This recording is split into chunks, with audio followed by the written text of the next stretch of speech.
Big up every single one of you. How are we doing today? Welcome to another installment of the Casually Chelsea show. I'm accompanied by CP, Real Chicken Nugget Chris, and myself, Marshall DBDX. Be sure to subscribe to the channel if you are new here. Like the video or stream since you are making your way in here. Check out the links in the description for more content. Leave a comment down below if you're watching this in the future. And check out memberships. There's 4 different tiers starting at 99p, ladies and gentlemen. Apologies for the lateness as, listen, folks, new job, new schedule, trying to acclimate to everything. And things have just been a little hectic in recent times. But we'll be better about it in the future. I promise you that. But, yeah, big up to every single one of you. Panel, how we doing today? I'm in shock and awe because a certain player I didn't know was going to be available is now available, and it's rocked my world. So I don't know how to feel. No, fair enough. Chris, how about you? There's some positives about Chelsea. We got some rumours, to look forward to. Some potential signings, so... Yeah, like CP said, there is like a striker available. What would have done well for Chelsea? For sure, probably. Who gets a lot of goals, and we needed that. But we can hope with João Pedro can get a lot of goals for us too. But yeah, we maybe missed out on that. No, fair enough. I mean, we'll be discussing that briefly in today's show. I'm sure we will. But before we start off, or before we even talk about that, let's start off with the first segment that we have here. And ladies and gents, it has to do with, you guessed it. Don't say the kid. No, dude. Money. It has to do with money. Money. And I forgot to put it on my shared screen. So here we go. There you go. Chelsea could rake up to £500 million this summer if everything falls into place.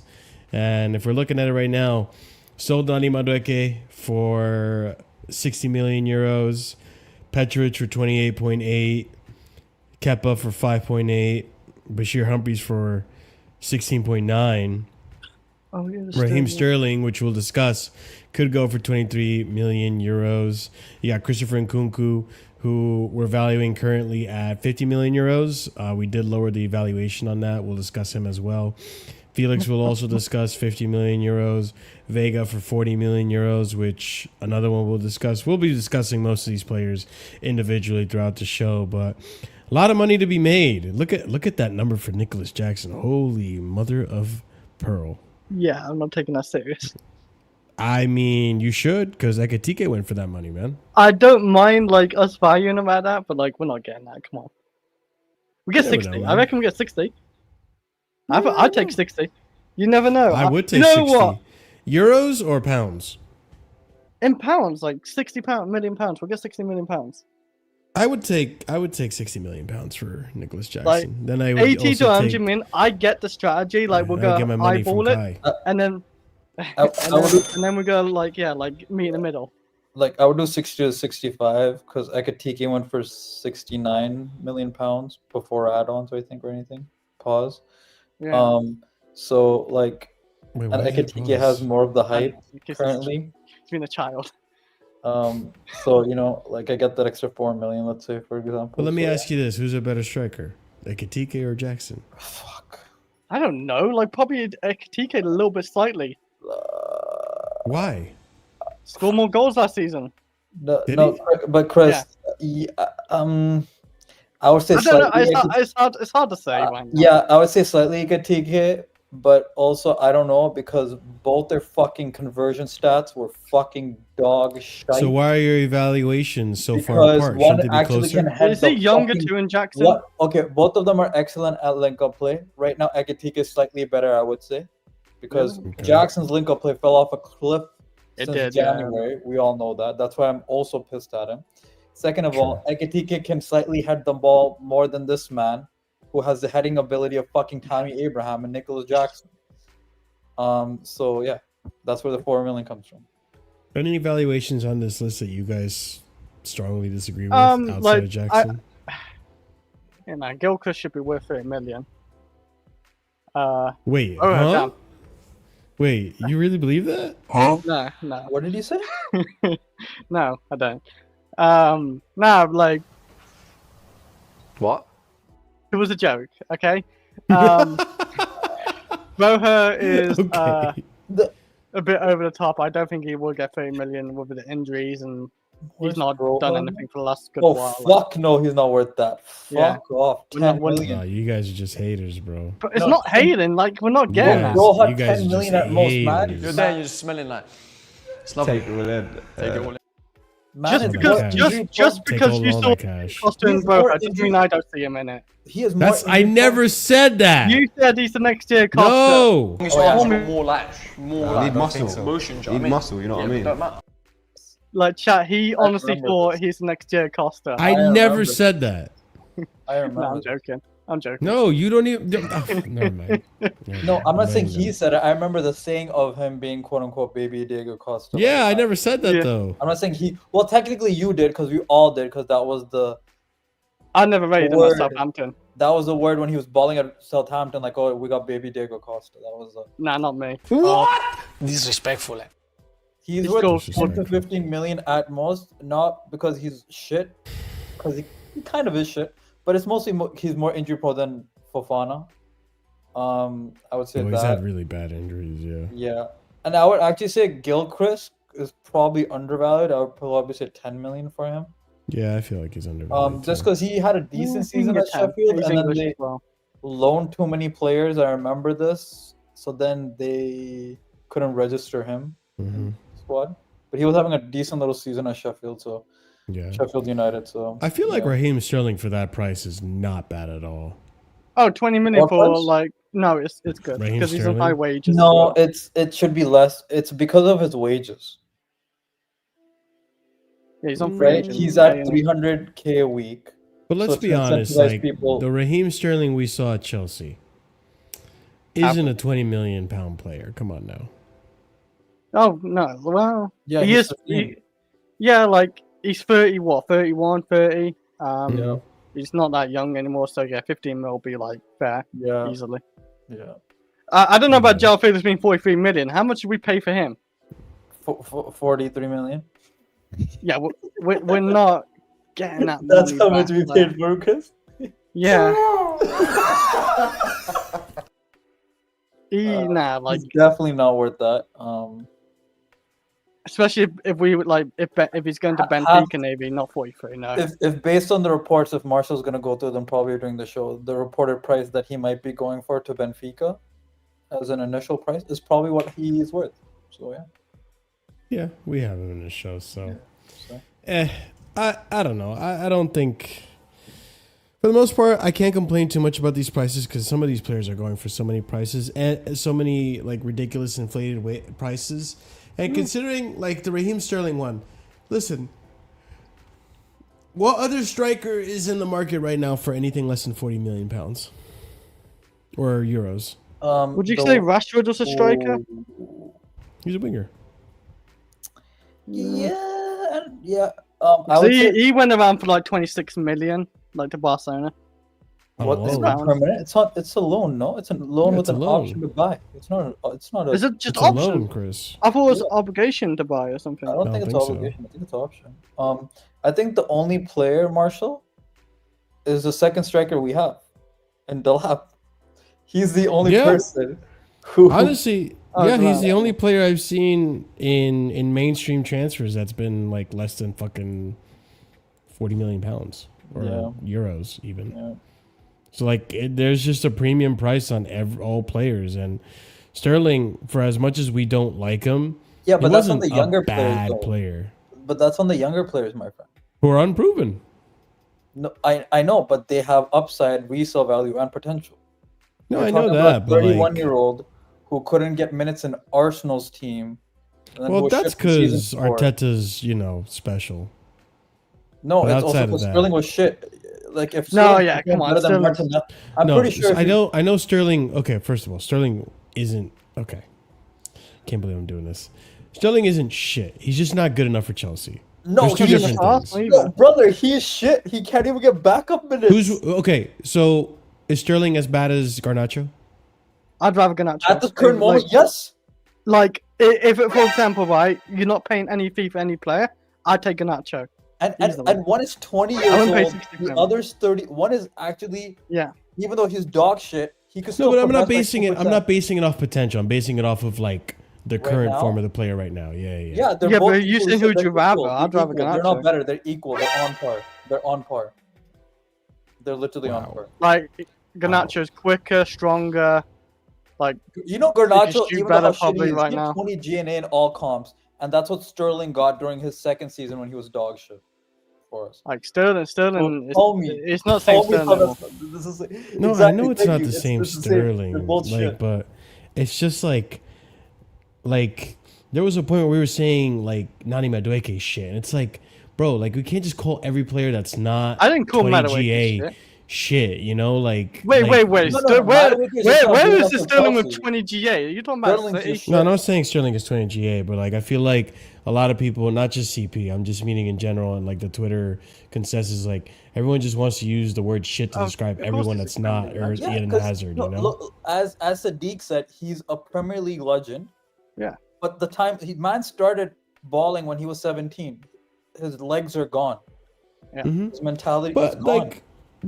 like it's hard to say because last season he didn't play, but like I think there's still like a decent player in Sterling, but his decision making fucking sucks. When you say If you decent, put you it- mean like Isn't that the mid-level, whole like thing player? that- Like, Yeah, mid level. Like I could see Sterling doing Doing really good okay in in- Sunderland. You know what I mean? or Crystal Palace, maybe, or So, something like wait, that. Yeah, Wait, like Marshall, what is Sunderland?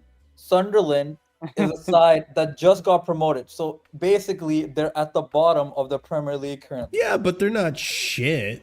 He could They probably help are him in the out, though. terms of the Premier League. They're bottom. They're shit. But he'd never go to Sunderland or I'm not Crystal Palace. talking 'cause he's- about world foot. I'm okay. not talking about in general football. I'm talking about in the higher level leagues. He's in the bottom tier Like, teams. how about this? This is a better Yeah, example. Marshall's running I- propaganda. and just 'cause, we're not. I didn't think. Great way to start. I the never show. thought Wilfred Zaha was a shit player, but I feel that Sterling is what Wilfred Zaha was at Crystal Palace. Like just average. At the end of his career, yes. could have been Not at better. the beginning. Not at the beginning. At the Not end the of his beginning, at the career. end of his career. Yeah. Like he's not horrible, but he could have been better. He's been disappointing. You know what I mean? Like that's what I feel about So Sterling. I don't think he's near the end of his career. Where did washed. Zaha go? Zaha He's went at to Galatasaray he's and at Saudi. Galatasaray. I don't think he went to Saudi, did he? I think he recently might have moved, but I think he's in Galatasaray. No, he's in Kansas City right now. The Wizards. That's right. Honestly, I forgot Actually, where MLS. he was. worse than Saudi. He's- Worse he's than moved Saudi. around. There you go. Mhm. Worse than Saudi. So That's where he- Stern should go, Saudi or something. That's what I'm saying. He should go to Galatasaray. He's a big name. He's a big name. He should go to Galatasaray. He's Guys, not- I'm not he's running not- propaganda. I just You are. I You're a don't propaganda I don't machine, I you don't like when we over exaggerate on players and I have to No, bring it to when- the when- what middle. happened- Like I can't help He's it. just I not just have to be mid-level. objective. He's mid-level, He's and I'm allowed rather to be Garnacho. bad, Marshall. Mid level, yeah, Oh. that's fine. Mid level, He's- mid level. Like I think But Sterling's a like- mid-level player, so I feel like for 20 million He is not Euro. top 10 team like really player But now. Like the top the point 8. of this No, is I like thought for it was 20 million pounds, euro in this market right now for a Raheem Sterling, an experienced player, mid-level, I don't think that's a bad price. No, Marshall, your your graph. Like, fixed like 20 million I'm sorry, pounds, CP. so- I know I keep interrupting you, but like, no, don't be. if you put Sterling in like Serie A or La Liga, like I think he would be pretty good. Okay. What? So Wait. I don't want to say. Serie anything A, more. I will probably say yeah because of the pace, but like La Yeah, Liga? because of the No, pace. see, Yeah, here's the thing. I I don't don't want know. to say anything Maybe to not La that Liga, because yeah. that might be a topic in the show because you mentioned a certain league. But I would say in your graphic right now, you showed 20 million. That was in pounds, right? I said Oh, he's yeah, it worth was 50 in million pounds, yeah. pounds, which is around 20 million euros. So we're actually just agreeing on it, but just realize that we're agreeing on it now. It's basically the same. Mm-hmm. Yeah. So. But like I'm just saying, like overall, like Sterling needs to go. He's definitely not good enough for Chelsea. I don't think he has another like top 4, top 5 Premier League. Yeah, but you haven't seen the best of moving him in. yet. Like, you gotta give it a chance. Actually, to be fair, if Eze does leave, I could see Sterling going to fucking Crystal Palace. Yeah, but he'd do alright, I think. Like, he'd definitely do alright for him, but like, he's still not gonna see the Like best as a of him. last minute option for 20 million pounds, I don't think it's a bad shot. The guy is done. He's slower. He's just not as good at like even his finishing's just lost it. Maybe he's like kind of checked out too. Like he's done it for so long. Like CP said, he's been playing since 17. Like you can be just like To be fair, I think he's just With, collecting a but- check at Chelsea. To be honest, he's Oh, probably just yeah, happy he is. with his He's doing chill family. Yeah. He's oh no, doing of course. chill Like well. it's fair enough. Like he's done it. Like it's not his fault. We gave him 300k a week. Not really. Like we're the ones who signed him.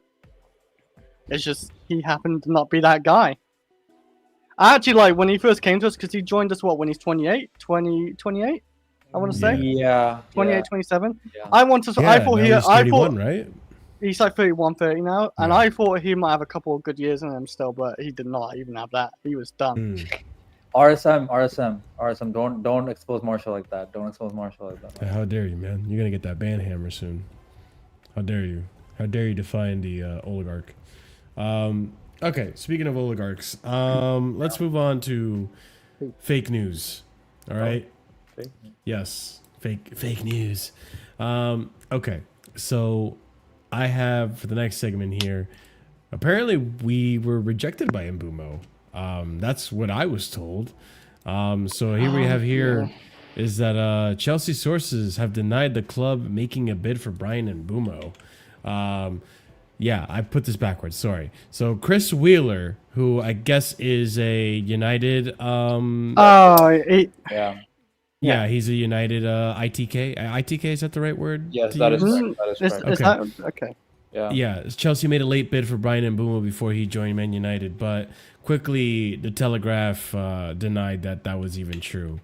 Ladies and gents, I mean, are we actually upset that we didn't go for Mbuemo? I mean, He's a good player. I thought he was a good player. he is but a good 70 player. 70 million is obviously a high price That's for really a high. guy. I would pay on- 50 But he for scored him. 20 goals in the league, so I I'd I pay know. Raheem Sterling money for him, you know? I mean, yeah, like he did, like he had a very He good scored year. 20 But goals. like, does he do that again next I'm season? kidding.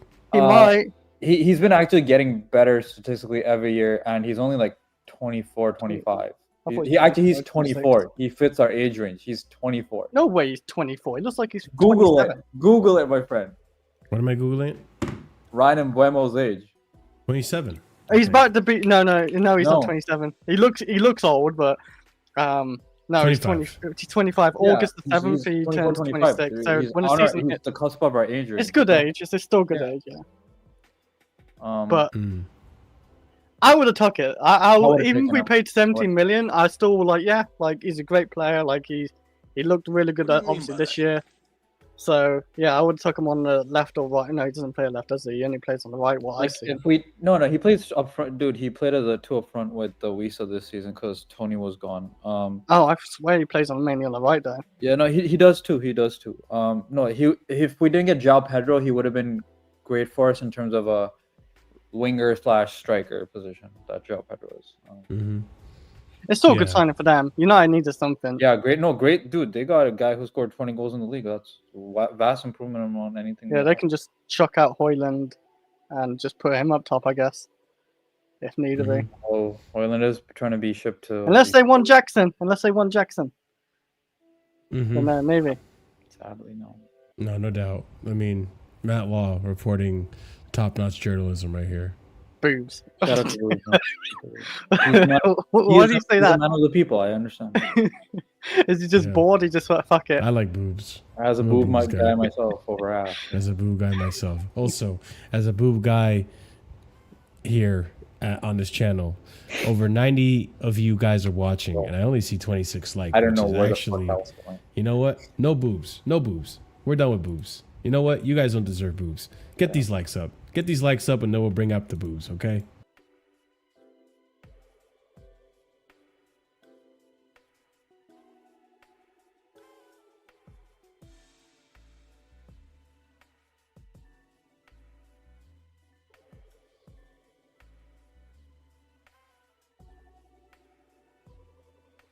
Okay, I couldn't hold the silence for that much longer. All Oh, right, fuck we're yeah, done. like Jesus.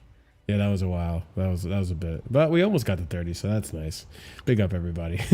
Big up for here. You can have boobs now. There you go. I think we have. Yeah, to he sing is this actually too. making money off that post, actually. Just saying boobs. Like 1.5 million views, 6,000 likes. Like he actually Wait, is sorry, making- what? Sorry, what? Right, Yeah. right. If Making you're money blue off of tick, this, dude. if you pay for the blue tick, right? CP, 1.5 million views. yeah. If you pay for the blue tick, you get actually money I coming. know, in. I know you got money. Fucking Yeah. hell. I know, So that's he's what just ruined getting Twitter he getting money even just more. saying boobs, you know. Yeah. Dude, what a time. You to don't be need to post a picture of like boobs and nothing. You just say it and you get views of it. alive. I wish I was an Mhm. ITK so I could just Yeah. I Like you get can just get views out of his ass. Mm-hmm. Is it a? Did he get hacked? Did he get hacked? I think he mistyped and sent it. What would he have mistyped though? Bro, Boom? That is for boom, yeah. because his name is Abubakar, remember? Abubakar Kamara. So Yeah, but he Yeah, put okay, S in it. yes. No, he didn't.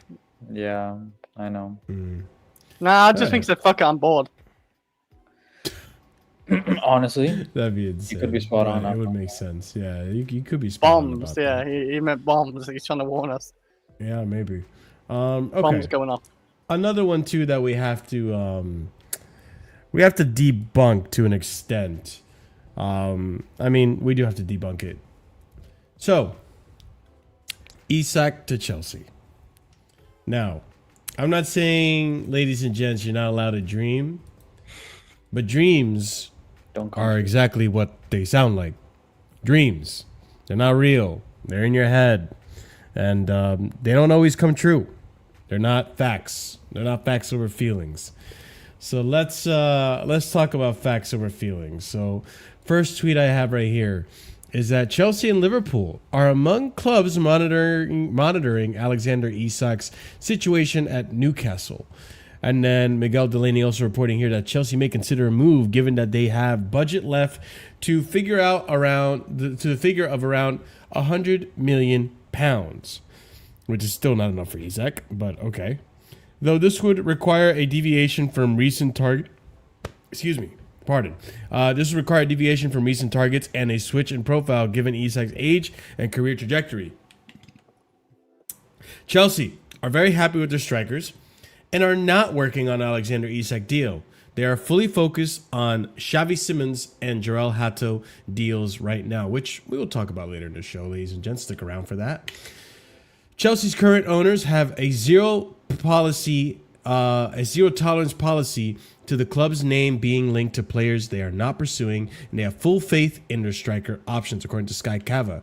And Ben Jacobs also saying here, Chelsea's current owners have retweeting basically what Sky Cava said in response to that, saying, Chelsea know their name is often used to drive up prices, which, listen, it's a strategy that a lot of people in the transfer window use. Big up Igal, by the way. No real surprise there. And is Igal in the chat? Yo says sorry. Igal talks football. Chelsea are scary. Oh, there you go. Yeah, they might be. They might be Igal. Big Yeah, up I've Igal. seen a few videos of his actually. He's a bit worried. They might be. They might be. I mean, they're doing decent in transfer window, like I just said before. They got a striker in. They got a midfielder in.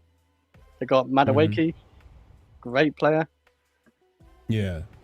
But in terms of this, guys, I mean, I'm sure all of us on the inside are somewhat disappointed, but I think all of us saw this and kind of thought, there's no way this is real. There's no way we actually are linked to this guy, because just the amount of money it would cost us. And You saying we can't afford it? I think we'd have to sell a lot more players to afford it.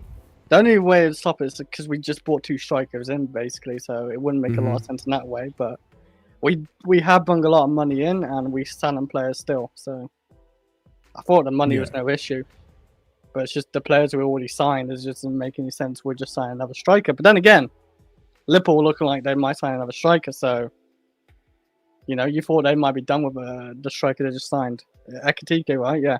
Yeah. So I thought maybe 80 million. They're not gonna sign another striker. Like Isak's gonna cost you like 120 million or something, right? So that's like 200 million on strikers. Yeah. And we're ruining football with all the money we're spending, eh? It wouldn't even be 200 million. Well, yeah, you're right. It is. Yeah, it would. Like if he's like around 120, a little over 200 million. Yeah. Yeah, like it just. How much did they pay for Kirkaz and Frimpong? Frimpong 30, Wirtz. Oh God, they bought Wirtz as well. Yeah. 150. Liverpool. If Liverpool get Isak, they're on the verge of spending 400, about half a billion in a window. How much did we spend in that January window that we got heavily criticized for? Which one? The first one or the first one with Denzel? That season was like 500 million. It was crazy. And I think we spent like 300, 400, 300 million, 200. Yeah, it was a lot of money that season. And a lot but of it it wasn't wasted, this much. except for Cucurella, man. Cucurella's the only good one came out of I don't even think we ever spent this much in a summer transfer window. Did we? Correct me if I'm wrong. If they get Isak as well, probably not. Depending on how much they actually do get him for, but yeah. No, it's crazy. Fair play to Liverpool, but I hope you keep the same energy, man. Like the ones who criticize Chelsea, for example, spending one summer. Yeah. But they mean business, Liverpool. There. They want to keep that league title for another season. Which, I'll be honest, I'm not really that worried if Liverpool get Isak.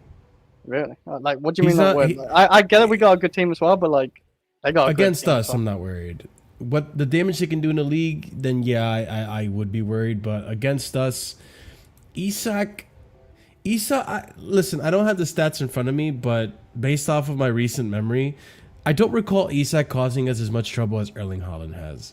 I feel like the first leg of Newcastle where we beat them, Isak did score against us, but in his career at Newcastle against Chelsea, he's kind of been not that much of a problem. You gotta remember, they have Wirtz. They're gonna have Wirtz, and they're gonna have Salah, and who's the left one? Salah is another one that every time he plays against us, he doesn't really do much. No. I think that's a good reason why, is because they don't really have much other attacking threat. But Salah really against we can deal with the rest no problem. It's just put your focus on Salah and you're shut out of the game. But now if they add Isak and Wirtz, you've got 2 top level players to deal with. So that is gonna be still a deadly threat. But then again, we just showed it in PSG, right? The final, we just dealt with Dembele, Doué, and Kabashile. Yeah. So I mean, our defense is solid and our midfield's great. So he scored one goal against us away, right? And then for last season, the season just passed, and then nothing against us when they won 2-0. But he did score in the cup competition against us, no? Because we played them twice. Yeah, he definitely scored Carabao against us, Cup? Yeah, he scored one against us. Yeah, because it was back-to-back games. Remember? The Carabao Cup. So he scored. That's where he started his scoring streak, right? So he scored 2 goals out of 3 this season, and then so far that's decent. And then I'll just check the season before, just those 2 seasons, because I don't know. You could be right, but I feel like he scored against us a few times. I feel like Erling Haaland. He scored. So he scored against us the season before, 1 goal at home when they won 4-1. Yeah. With Poch, and then he scored again when they lost 3-2. So he scored 3 times against us? 4 times out of 5 in the past 2 seasons. So I don't know. you saying he hasn't scored much against us. Kind of feel Dude, like that's why I say in recent memory. I don't remember these. Yeah, I mean, yeah, like you These forget were the about most last recent couple of ones, seasons. too. Like, I mean, What we about finished Erling 12. Haaland though? Erling Haaland's Huh? definitely scored more against Holland. us. I haven't checked. Haaland scored like 2 goals in that one game. Yeah, I feel where- like Haaland scored like 5-6 goals against us. Yeah, he Let's scored. check, He give me a scored from second. far distance against Sanchez because Sanchez had to be a Next dumbass. season. Let's go to stats. So the season that There you just go, passed, yeah. right? Okay, let's check that. So Holland has scored in the league. What the fuck can you- Oh, he scored a lot still. He think scored Haaland one scored against us when twice. the first game Mhm. of the season, and then he also got a goal and an assist the second game of the season when we lost 3-1. Okay. And then so that's 2 times, and then let's check the season before just in case. And then against us the season before, he scored twice against us, That's what I'm saying. and then didn't score after that. So Oh, is it in equal? 4 games, really? he scored 4 goals. And an assist, right? Yes. Oh, and an assist. So Sorry, the same as Isak. No, Isak has scored 4 goals in 5 games. Holland scored 4 goals and an assist in 4 games. It's not better. Okay. So he has 5 So- GNA in 4 Just games. 2 while striker, 2 other good guy has strikers That's against more Chelsea. GNA in yeah, 5 it's not games, very so- much. Yeah. Yeah, it's almost the same, but anyway. I guess Haaland's I guess Haaland's were more memorable. I feel like Haaland just causes us so much problems whenever we face him. Like, I'll be real with you. The player that I'm the most worried about facing this upcoming season is Ryan Cherky. I am so worried about that player. Like, I people think Him and I'm Haaland could be glazing him. nasty, yeah. Ryan Cherky scares me, bro. I ain't gonna lie, bro. I'm not worried because we got Caicedo and we can just man mark him. And I just then- hope Pep ruins him like Jack He's just Grealish. good though. I and then feel like if there's Reinders one I'm player not that can worried cook about 'cause Caicedo, he's it's Cherky, bro. immobile, so. Like he won't cook him all the time, but like he'll cook him like. But we one out of don't every, know like, for sure 4 because I attempts. remember when Jack Grealish went to Man City, very good player before, like very No, but like technical, Ryan good Cherky creator. isn't. I wasn't know. as good as, like, Grealish I know, is. and he Yeah. might, and he can be working out like fine at City. He's a great player, but like I'm just saying, Mhm. just imagine like Pep Guardiola just ruins this guy too because Yeah. of the system. No, But I don't know for sure Cherky's such what's a gonna good happen with that. player. He is a good player. Like I'm putting it right. I'm telling you guys right now. Preview to the fucking Prediction? predictions. I'm telling you right now. Cherky player of the season. I'm saying it right now. That guy, Really? people are sleeping on him. Like that player is actually No, really he's fucking really good. No, I He's know a he's really really good good. player. Player of the season? Yeah, I, mean, think I- so. I think that kid is actually gonna carry fucking. Man So you City this think- season. So okay, you probably think City's gonna win the league too. Yeah, no, I'll do it too. I'll put money on Cherky. Like that guy is actually like one of the few players I've actually looked at, and I'm like, oh shit, this guy's the guy. Like, we'll see how Pep sets him up, and if Pep holds him back like he has held back like Mavericks like him. But like, I haven't seen a player like Cherky since.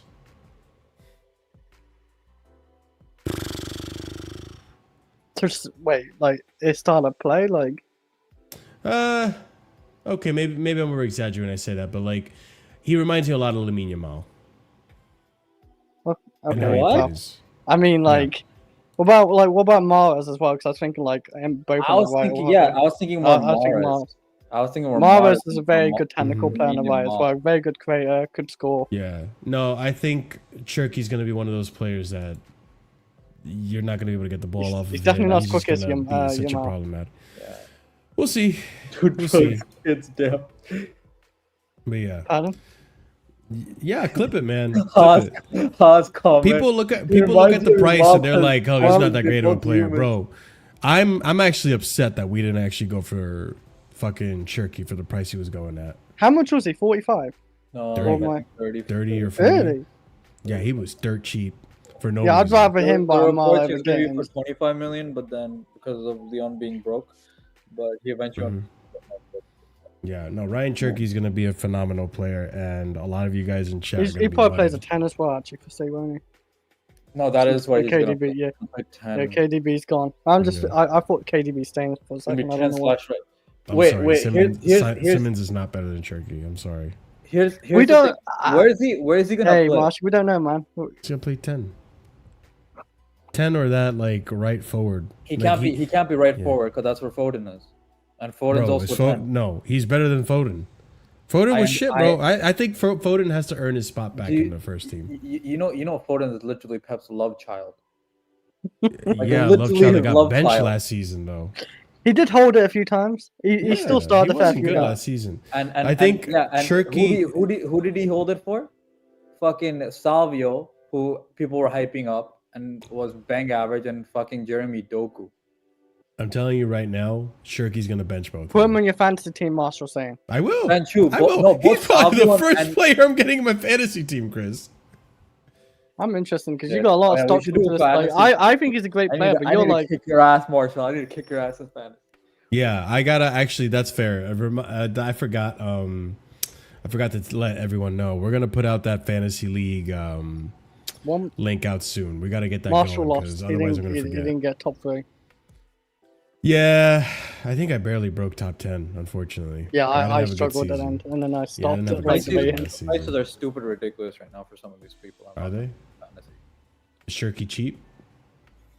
Not really. He's 7.5, and Oh, that's a good not value. bad. Yeah, that's not bad. Not That's too not bad. Well, I mean, the way you're propping him up, like he's Yeah, like he gonna should be a one of- 10.5 you- million player. You just said he's going to play the Fuck season, off. so like 7.1. Marshall. Yeah, you're gonna learn real quick, dude. Shirky's a really good No, fucking I player.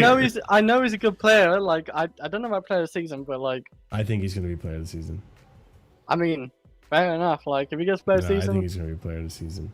Like I just haven't seen like outside of like Due, Lamine Yamal, Shirky's in that conversation. Like it's just one of those. You're just players on about, that like, you just yeah, wanna like, I it's want to the watch ability City on the just to ball. watch Shirky. Like he's really that good. I'd compare it to like more Mara. So like I said, And guys, I just need to remind you, this like I liked Kai Havertz, but I never liked Kai Havertz enough to watch fucking Arsenal to watch Kai Havertz. You know what I'm saying? yeah, he does that in secret. We don't know. No, I don't. I'd never watch fucking Arsenal just to watch Kai Havertz. But I'll watch Man City just to watch Shirky. I think Shirky's going to be a phenomenal. I might watch Arsenal try to hate watch on your Dude, they literally just got Marmouche. Marmouche is going to get benched because of Shirky. Like, I'm telling you right now. I don't know. plays on They're the going left. to play with. They're going to Marmouche is like all over the place, but he was playing as a 10 he's, since. no, got he's a playing left left, slash. yeah. No, he's a left slash second striker slash striker. Ten. He's not. Unless, But I think Doku starts. You know what? Nah, It's also nah, Pep Roulette. nah. It's so hard to say. Come on. Yeah. What are you like, Dark's brother? Like you? Doku's not starting over Marmouche. There's no way. Well, Pep is in this weird thing where he likes Doku a lot. I don't know why. When Marmouche. That's what I Yeah, mean. but Like, it's also hard to say. But like, Marmouche scores he's played bangers. Marmouche is a he- great player, in man. Club World Cup. In Club World Cup, Shirky played a lot of minutes, and I was surprised because Shirky just came in. So we'll see. I mean, We'll see. we literally started João Pedro, who was on the beach like 9 days before the final.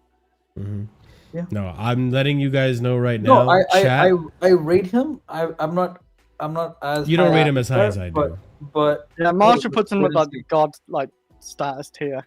Like he's Mm-hmm. a god. He's gonna be like unreal. Like no one's ready for Shirky. Listen, I have takes If on he- Shirky if he- that I No, will I not need- I say need right them- now. I need to remember this. I need to like put this in. I'm No, just, I like, won't let you forget it. Don't worry. That's how much chest I have about Ryan Shirky. That I will remind you every day that I said he's going to be player of the season. No, it's just the way you're talking about him for the last 8 like minutes. you do realize that Wirtz and like Salah are still in this league, right? Like Yeah, he'll be better he than forgot. both of them. He forgot about him. Like, What? Turkey's Yeah. ahead. Like like he forgot about those two bums. I'm sorry. I'm sorry. Shirky is what? going to be player of the season. I am telling you right now. What? He's going to take the league by storm. This is either gonna be Yeah, elite ball knowledge or yeah. just Marshall's fumbled hard on this.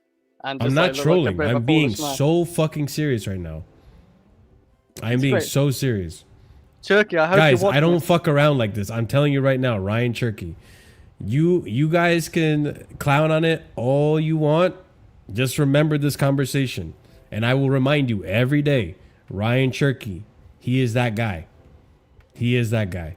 And then I will have a receipt stream where I will actually pull up this exact stream. Oh, and yeah, it'll you just need be chat. It'll just be chat. And then maybe Chris and CP right over the top. And that'll be the whole stream. Just watching you guys on chat clown on Cherky, and that'll be the receipt stream for next season. I'm clowning, huh? Nah, he's not. He's not as good as Verts. Or, I'm not trolling though. I'm being serious. I think Verts Cherky's really good. Verts is a very good player too, and you just forgot about him. There's a I have reason to why see he's worth Verts. I have to see 140 million euros or whatever it was. Like, he's a very good player.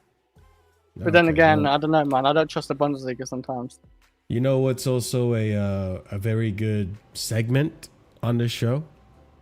Shirking.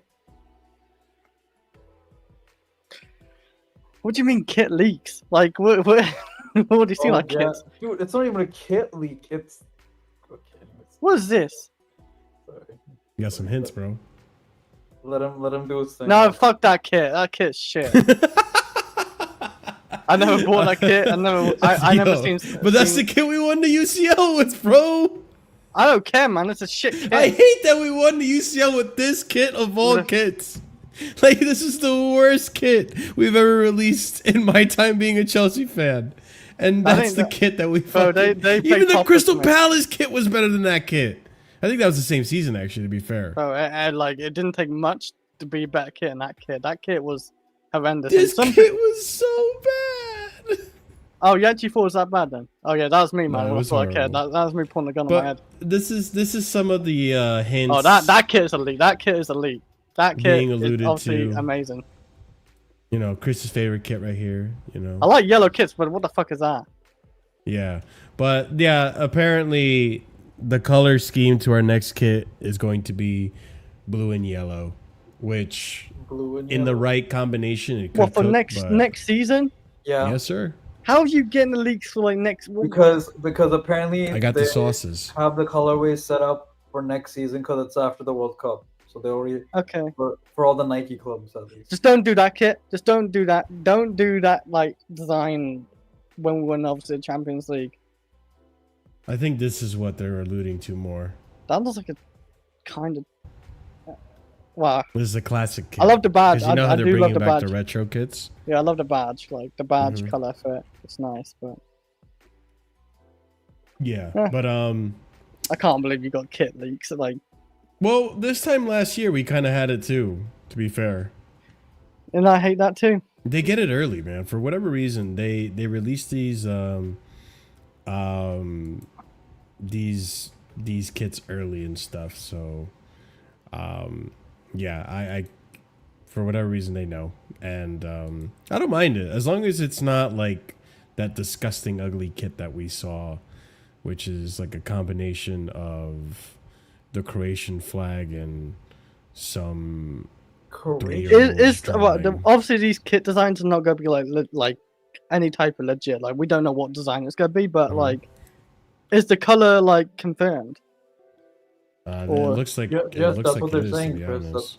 That's what Because I always like a yellowish, like either yellow blue kit like Chelsea. Like yellow always hits for me. Mhm. I don't know why, it just does. Yeah, no, I don't mind the yellow. It's just, it's got to be the right, like, it's got to look good because I can't have the stupid. I bought a lot of yellow Champions kits League over kit. the past as well. Yeah, and to be fair, Phineas, yeah, I want gold. I don't really want yellow. I prefer the gold. What do you mean? No, if we're gonna do a gold kit, right, it has to be black and gold. Black. So creative, Chris. What you just want a tinted gold fucking shit? Like full on gold? Like nah. We're Just not made of actual gold. like we're not doing that. Like that would just look ridiculous, and we're just like. What I don't want is the Dortmund kit either. Let me I not don't want speak. just fully yellow either. But it wouldn't be fully yellow if it's the home kit. It has to be mostly blue. So I don't mind the old vintage blue and yellow kits. I think those are fine. But yeah, I mean, any other thoughts on that before we move on to our first like debate of the show? We already. What do you mean first debate? We just had a debate We about have Turkey. a debate. We're gonna have a real debate though. Turkey is like a take I'm gonna die on the hill on, like I did with Kai Havertz. But no, this is like a legitimate debate. What's his name? I could just move on to it if you guys want me to. No, you can move to it. Okay, we're gonna move on to it then. All right. Again, ladies and gents, if you haven't done so already, almost 100 of you guys in the building. Smash up the like button. Helps us out tremendously. We're only 6 likes away from 50. And you guys have been actually... Hey, hold on. Real quick. Just me and you, chat. Wait 1 second. Let's get everyone out of here. Just me and you, chat. I just got to point out, chat, because I think I don't do this enough. You guys have been killing it with the likes lately. So big up to chat. Big up to chat.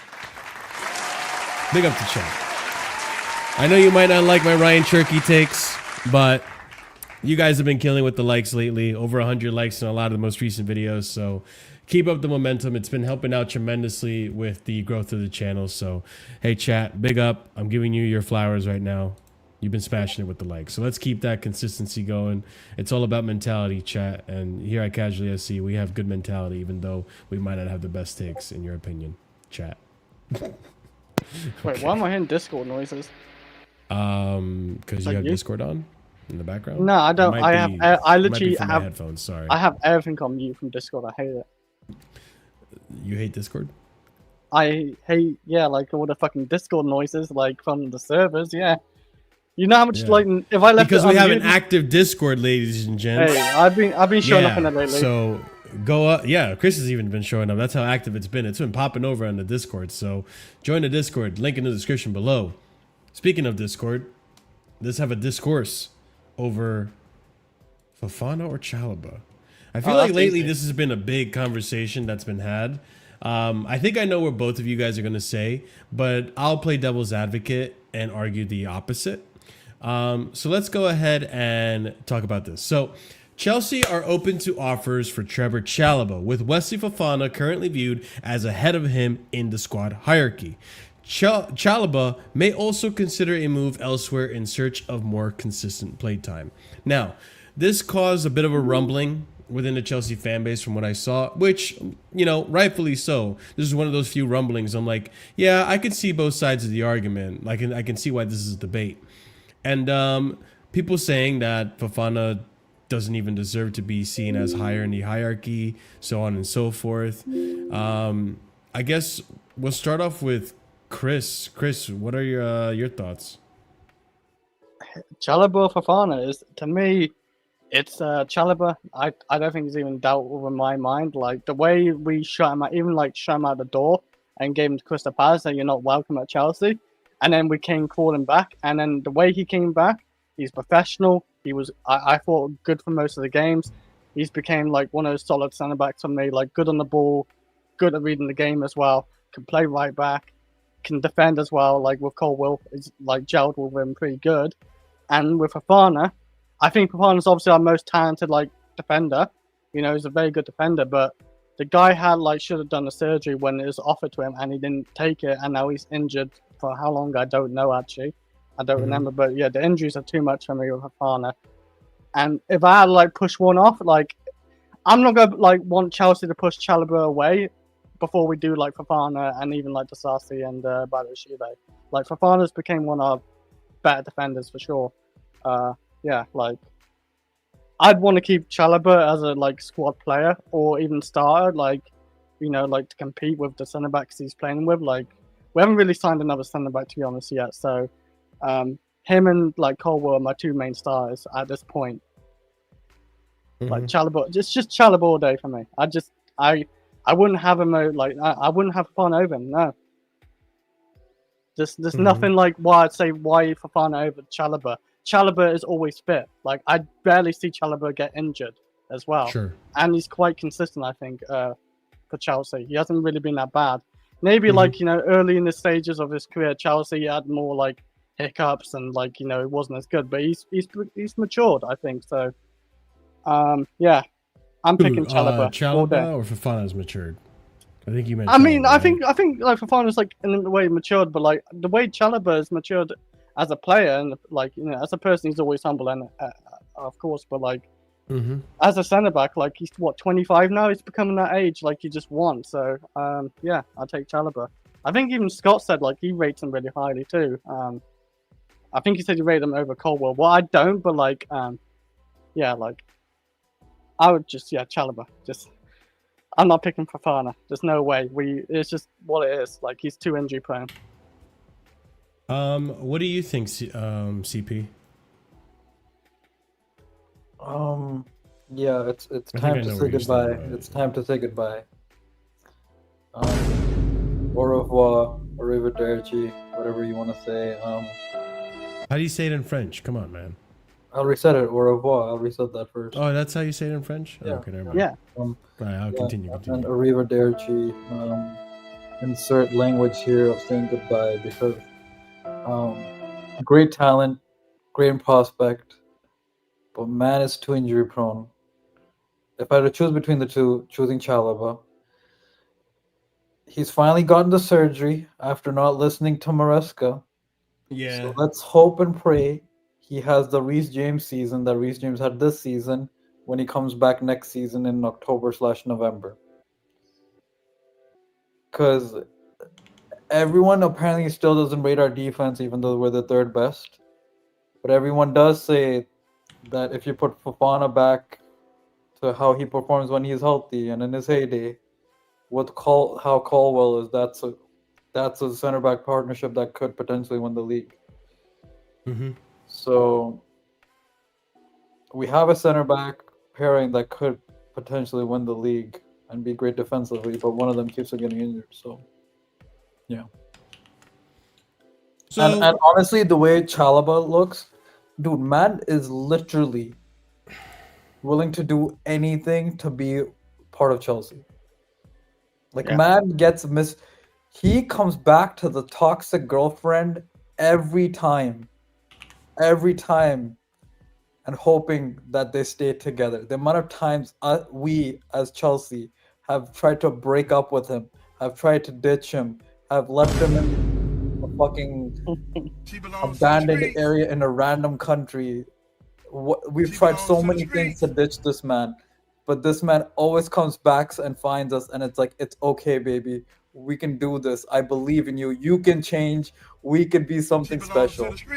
And that's how it is. And you know what? I hope Chelsea and Chalobah can actually finally be together, man. I just hope we're not toxic anymore. You know what I'm saying? He should have left. AK. That's what I'm saying. He keeps on coming back to us because he loves us. He's He's a very loyal man. He's a very loyal man. We're so toxic for him. We are such an abusive partnership. It is fucking ridiculous. Like But we had worse centre backs than him, and we decided No, to throw we him are out for pure literally profit. his first love that he cannot remember get over. Kurt Zuma? Well, I like why. Kurt Zuma too, man. No, we are literally his first love that he can't get over. Veiga! No, I think he's become It kind of is, but I appreciate it because he's our beta. You know what I'm saying? He comes back to us always. You know what I'm saying? He's our beta. When we ran out of center backs and Fofana was injured again, who came back in the January window? Chalobah. Yeah. No disruptions. No bitching and complaining. Man came in, paused, and did his fucking job once again. Bruh. This guy. If we kick him out again, man, I feel shame for like just Chelsea like just doing that. Like, You know what? this guy came back and helped us. You know what? Like, I will win start trophies. I will start a GoFundMe for him, so then we can. I don't know what we need to do to get him away from us, but whatever money we need to raise to get him away, we need to give him a second. There is 3 centre backs for him anyway. Chalobah has given us 4 chances. It's not even the second chance. This is the 4th chance.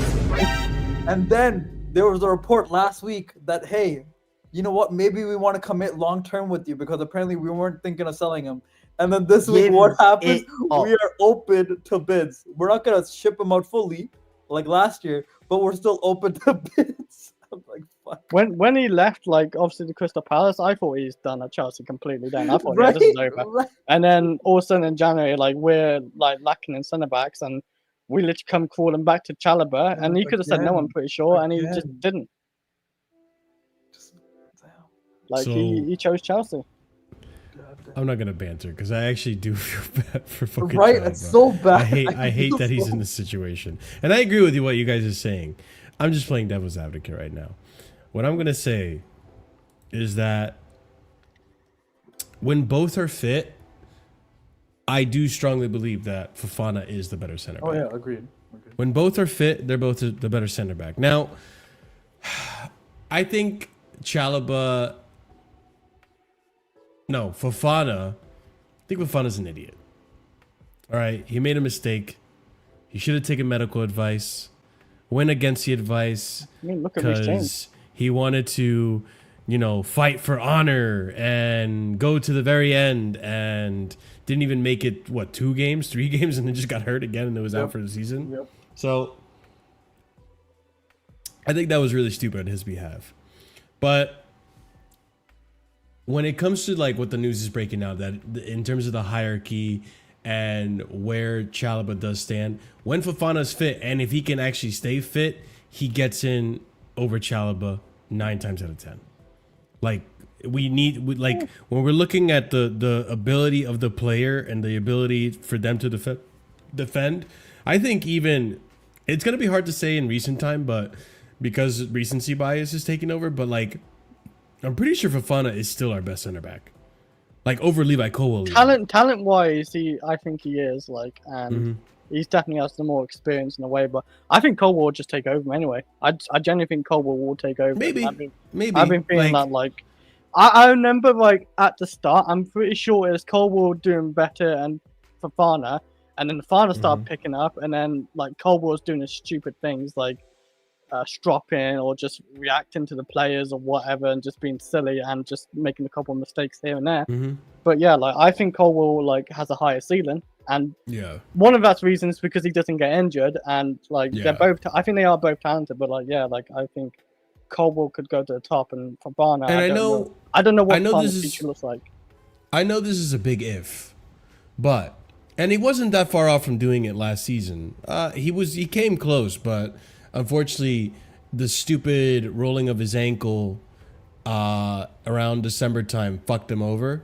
But if this player can actually stay fit and follow medical advice for a whole season, he's clearly starting over Chalobah. Do you think he stays fit for say for example, we'll probably keep him. Do you think he stays fit for the next season, fully fit? Not fully fit, but the majority of the season, say that. This is gonna sound delusional. I think this season is finally the season where we can see more Fofana than any previous season. I think his injury, right? I think he had the surgery. Oh, he went and got it. I didn't. Yeah, he went and got the surgery. That's how much I've been following on Twitter. Listen, guys, just stack it up. Just stack it up. All right, so Ryan Cherky player this season. Wesley Fofana staying fit this season. I just think that much like Reece James, I think he had a really horrible patch of those 2 years being unable to stay fit. It wasn't even 2 years. It was 4 years, really. No. Come on. We've been through this many times. It was 2 bad years. I'm talking about Fofana. Oh, he's been injured since Leicester. For 4 years now, pretty much. He's had 4 injury-riddled seasons. There was a season in Leicester where he broke his tibia. That wasn't his fault, but it happens, right? Yeah. And it just came to Chelsea. It got worse and worse afterwards. A horrible knee and he had hamstring issue. At Leicester too. A little bit of both, right? Then the season after had the knee injury that had him out for almost all the season. And then this season rolled his ankle, played 2 or 3 games afterwards, and then he was out for the season again. So he had it's a shame. Yeah, it's a shame. I think this season is finally the season where it's like, all right, listen, look at what happened to Reece James. Look at how much better he is now. Axe is pointing this out right now. Neto, who we brought in as an injury-prone player, came in this season, knock on wood, stayed fully fit. Lavia, who had horrible injury absences prior to coming to Chelsea, I'm sorry. Sorry, didn't mean to say that. Prior to this season at Chelsea, right, under Potter, had moments where he's been out for a little bit of time, came back, out for a little bit of time, came back. Reece James has had more appearances at Chelsea than he has had since the injury started rolling out after that Thomas Tuchel season. So I think right now our medical team is top notch. And the manager's pretty good to protect them, I would say. Exactly. I think Fofana is going to be... I think he's finally gotten past that stage in his career where he's just going through a brunt of injuries, and he's kind of finally have a good season. I mean, look at Dembele, guys. Like Dembele, season in, season out, Dembele was known for being an injury-prone player. Finally, takes his fitness seriously, takes his health seriously, and look what happens. He's in contention for being Ballon d'Or, and he's stayed the most fit he stayed most of his career. So I think this is the season for Fofana to finally get it together. And listen, devil's advocate out of the picture now, right? My actual opinion. I still think Chalobah is ahead of him because of fitness, right? I still think I want to sell. Actually, no, to be honest, I'm still pretty You sure. won't sell either, I don't think. I'll sell Fofana. I ain't gonna lie. I'll sell Fofana because I'm kind of done with the whole unreliableness, because it is getting bad where it's like it's too much now. I'd rather just not risk it. But I do actually feel that this is the season that he's actually going to be fit. Like not entirely fit for the whole season, but 75%. Kind of like what I said with Reece James, Chris. So I think this season is going to be the season where we'll finally see the best of Fofana, and I think everyone's opinions are going to change. Also, come on, man. What are your weaknesses? The weaknesses? Yeah. What is weakness? He doesn't even know what weakness is, bro. Come on now. Is nah. I like I'd still keep both. Like It's a I great don't. personality too. by If the way, he's still I'll got say the, that. like, okay, he did get the surgery, so I definitely see Chelsea anyway keeping him. Like, I don't see him getting rid of. Like, there is literally other centre backs still need to be gone. Like Dasasi, Badishile still needs to go. Like, there is like definitely at least 2 centre backs before any of them like 3 centre backs need to go. So well, I think them 3 should be good anyway. Like in a way, like untouchable almost in a sense. Not untouchable. Like say we got 40 million, 50 million offer from Fofana, I take it. Yeah, I don't disagree. But yeah, I think in this debate about who are you keeping, Chalobah or Fofana, I'm keeping Fofana. Like playing that devil's advocate, I understand why to keep that Fofana. He is the better player. He is higher in the hierarchy. But where I really stand, fitness Chalobah's and been availability getting is- better and better. I'm seeing he's getting better and better. In that Yeah, but defense. he's not as aggressive as Yeah, Fofana. but that could be okay. like Let me make a downfall good for his example. injuries. Let me make a good example, Chris. The final we just played. You know how like Reece and Chalobah interchange, and Chalobah was kind of being that aggressor and I thought he dispossessing did a the pretty good job at midfield. it though. He did a good job of it, but Fofana can do it better.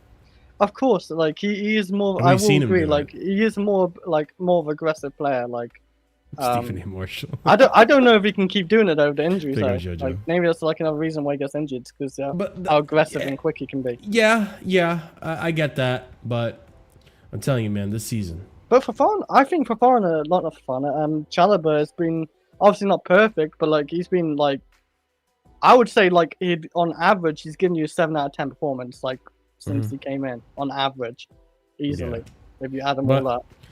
I do agree with the sentiment of not building a team around Fofana. Like he's not shown me a season where he can be fit. But if there is a season that it's gonna happen, I think it has to be this season. It has to be this season. If it's not this season, then please. I mean, I already want him out, but I'm just saying, man. He's not had one full fit season at Chelsea ever.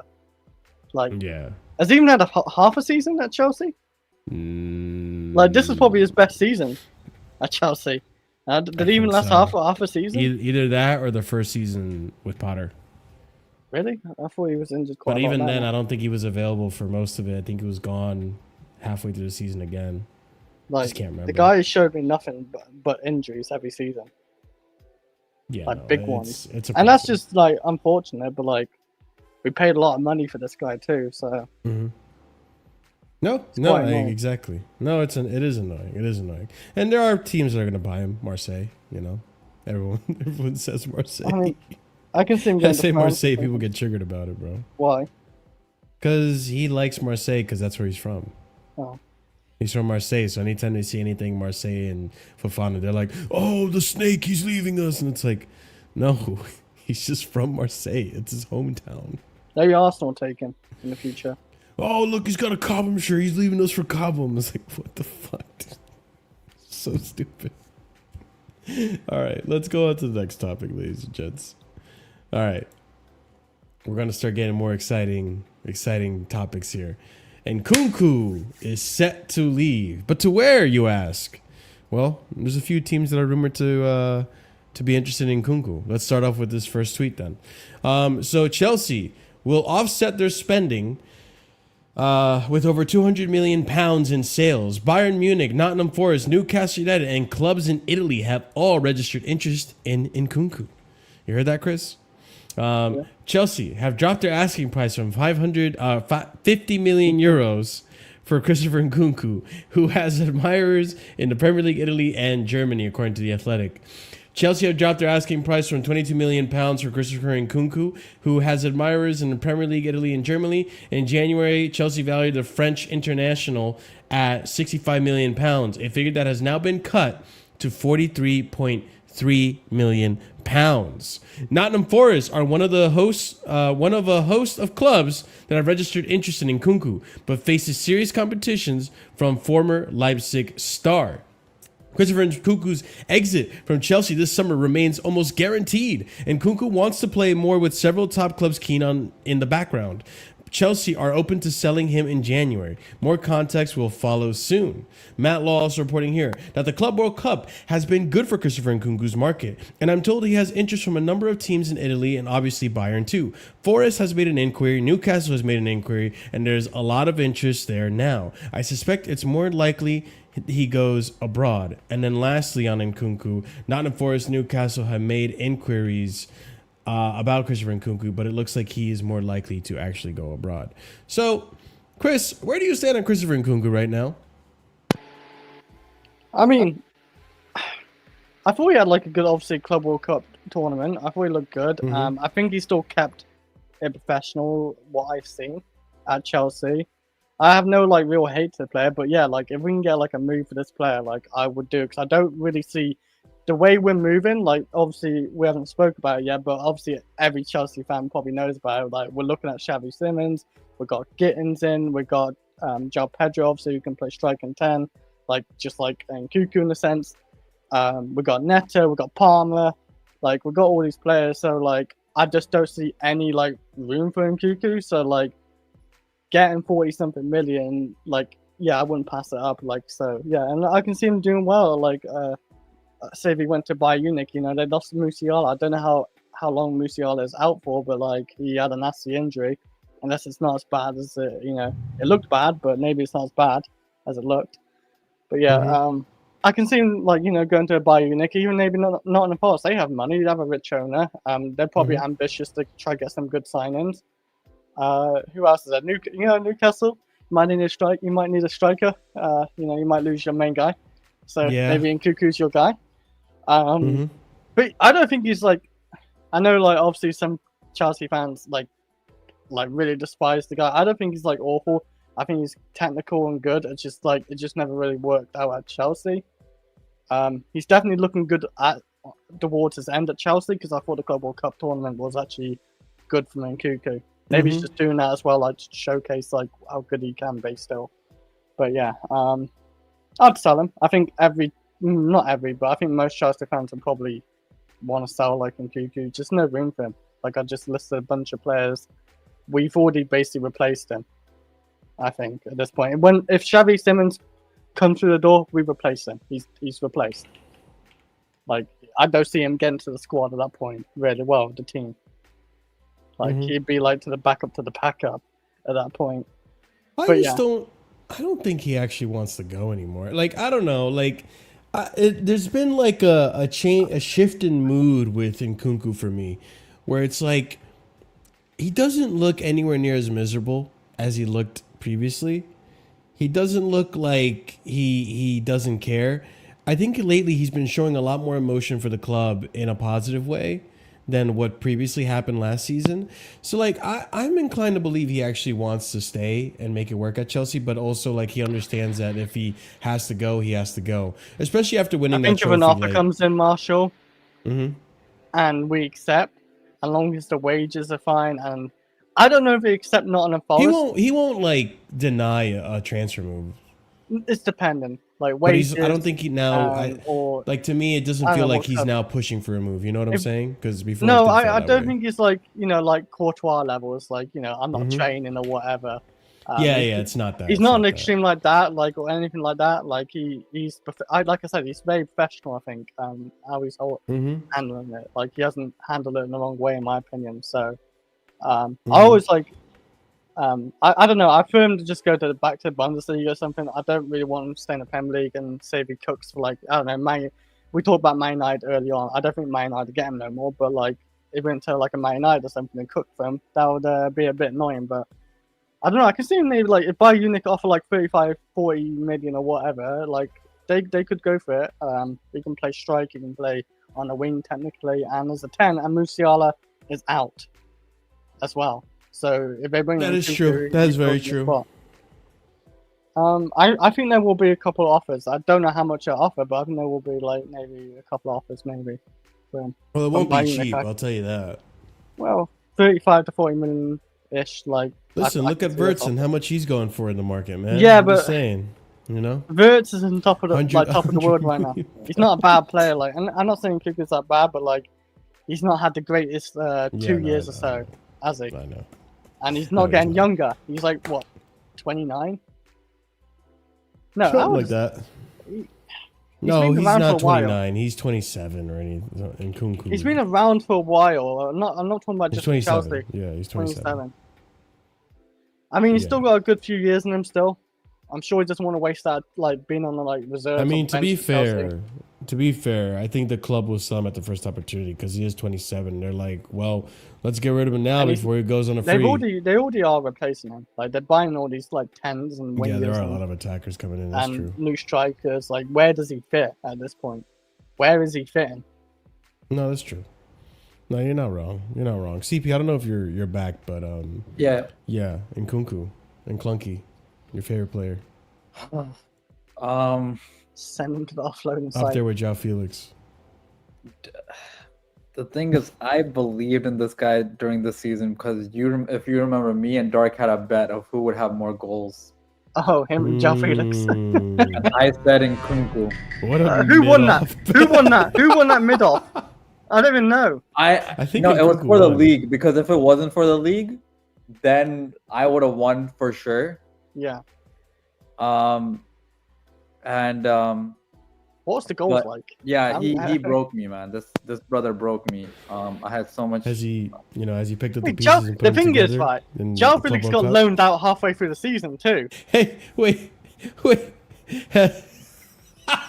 and he got Has and he lost. Nkunku's memorable goal against Benfica restored faith? I fucking hate you. I fucking hate you. No, he hasn't. No, he hasn't. In fact, he has not. Okay. Neither does his goals in fucking the Conference League. Okay, my God. He cooked for the conference. Yeah, Nottingham Forest. Just sell him to the highest bidder. Wait. How did João Felix beat Nkunku in the Premier League? He scored 1 goal, João Felix, in 12 games.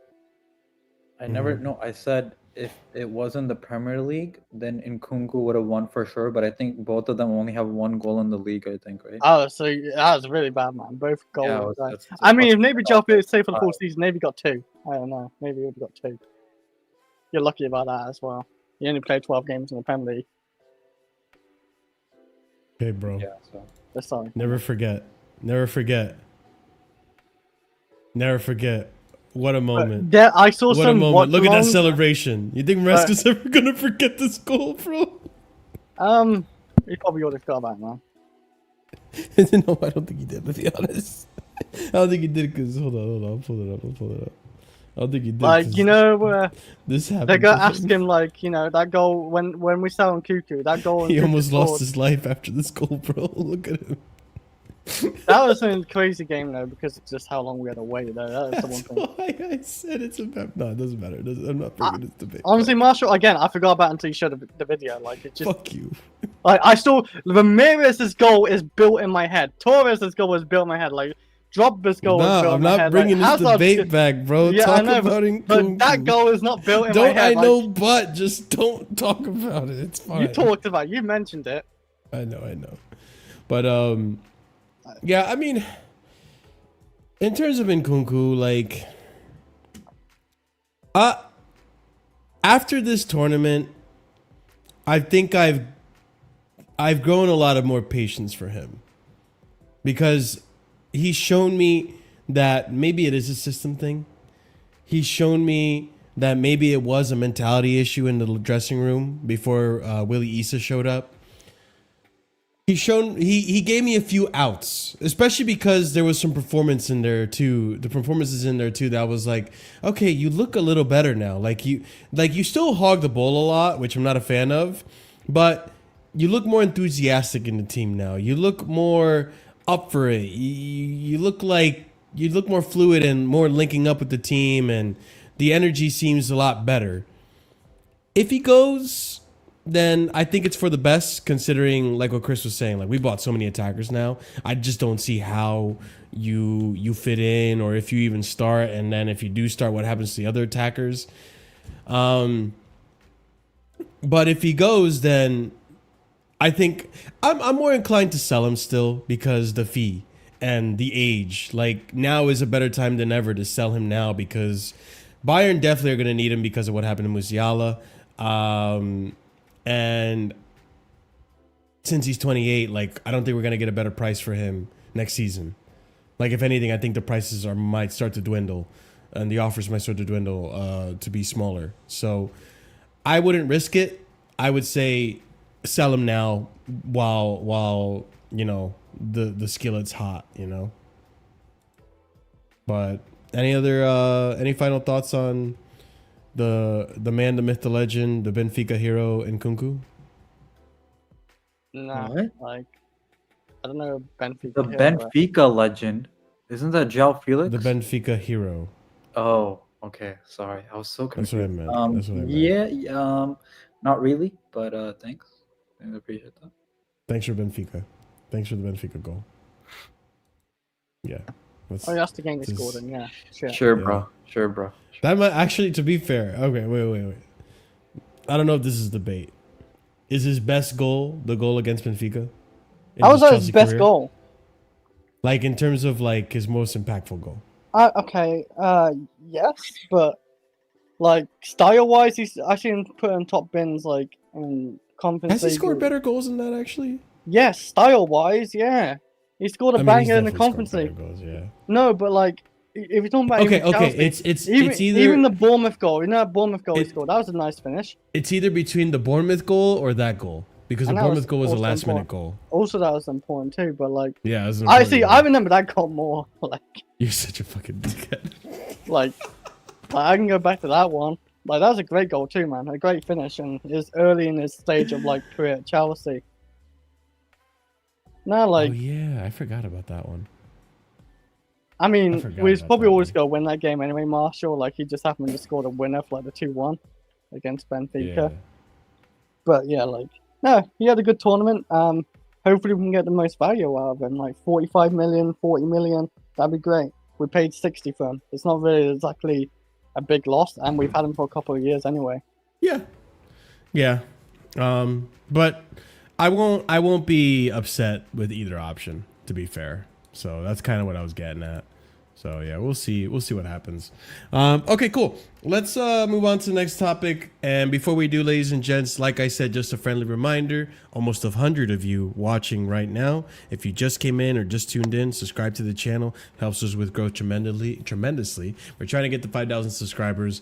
We're still under 3,000 mark, so we're wide off of it. Like a lot of the news and the Mbuemo stuff and the Isak stuff. But if you want to help out, smash up the like, subscribe. You guys smashing the like actually helps us with the YouTube algorithm and recommending the channel to more people as well. So yeah, help us out by smashing up that like or subscribing to the channel. Both are great options. And, you know, if you like the content, of course, be generous. Express that you like the content by smashing that upwards thumb button. It looks like this. All right, cool. Next topic. Carney to Leipzig. So there's been a bit of news and development on the Carney Chukwuemeka situation. So let's discuss it. Update. Chelsea are currently only open to permanent exit for Carney Chukwuemeka. Borussia Dortmund have been in talks over a loan in recent weeks, but Chelsea have not given the green light to a move. And that's because they want to sell him on a permanent. Leipzig have asked about 3 Chelsea players in negotiations with Chelsea, including Chukwuemeka, according to Matt Law. Florian Plattenberg reporting that Rebel Leipzig are now pushing to sign Carney Chukwuemeka. Leipzig have opened talks over the 21-year-old central midfielder from Chelsea. Further steps are planned for Wednesday. Leipzig have now also been informed that Chelsea want to sign Xavi Simons, who we'll talk about next.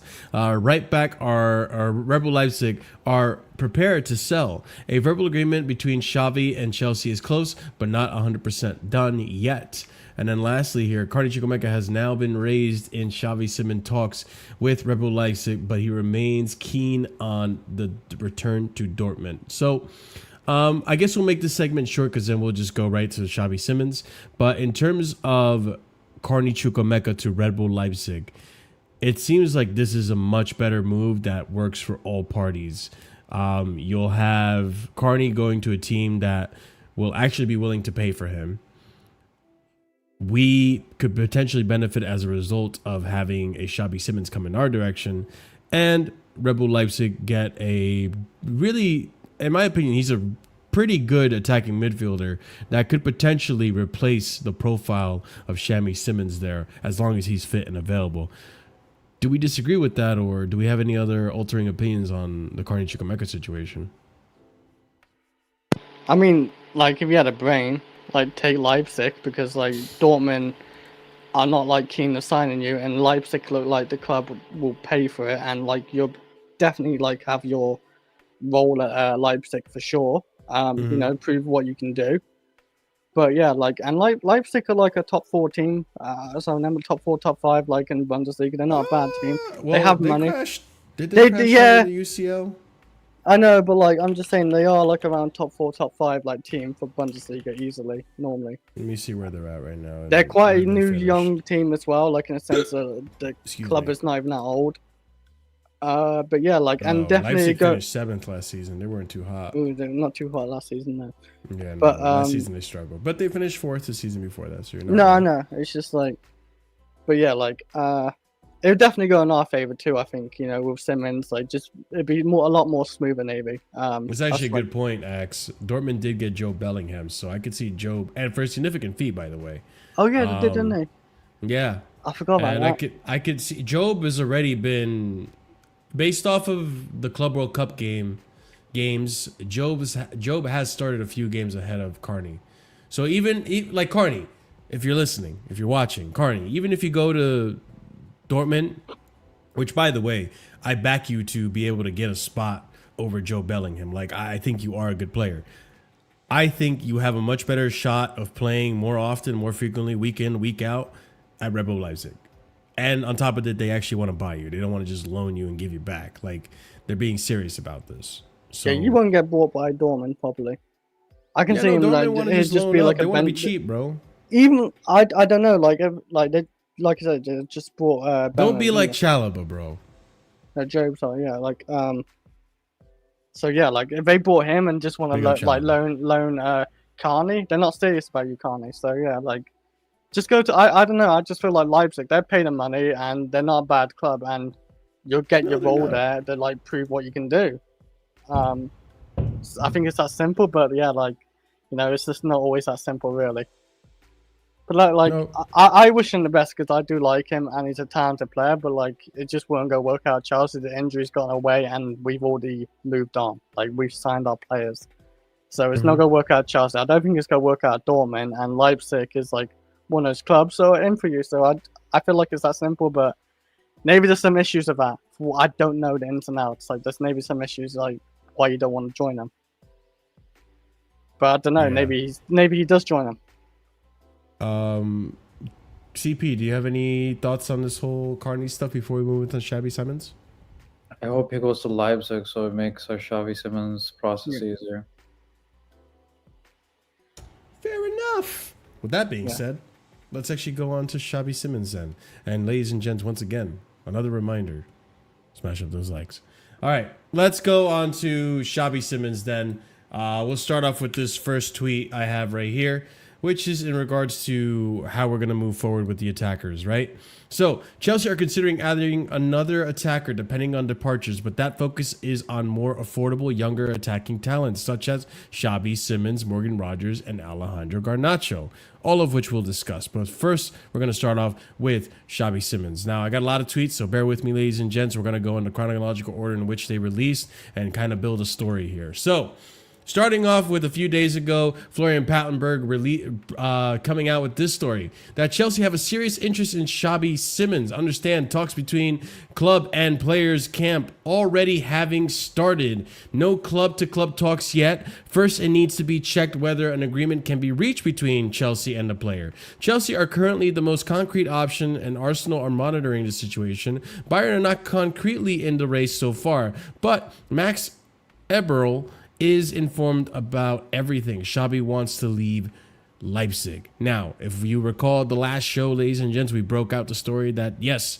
we have a very huge interest in Xavi Simons, and we're already going to be talking to the player. And, yeah, this has been links that have been touted for Chelsea since about the January window, and they have become much more solidified in the recent few weeks. We continue on with the next part of this story, the next tweet. Fabrizio Romano telling us here that Xavi Simons deal expected to develop as soon as player decision since May is clear. He wants to leave. 2 years left on his deal at Leipzig. Price tag can be under 70 million euros. Now, Chelsea and Arsenal aware, interested as revealed last week, while FC Bayern remain also keen. I keep misclicking this thing. Okay, here we go. So, Play Goal.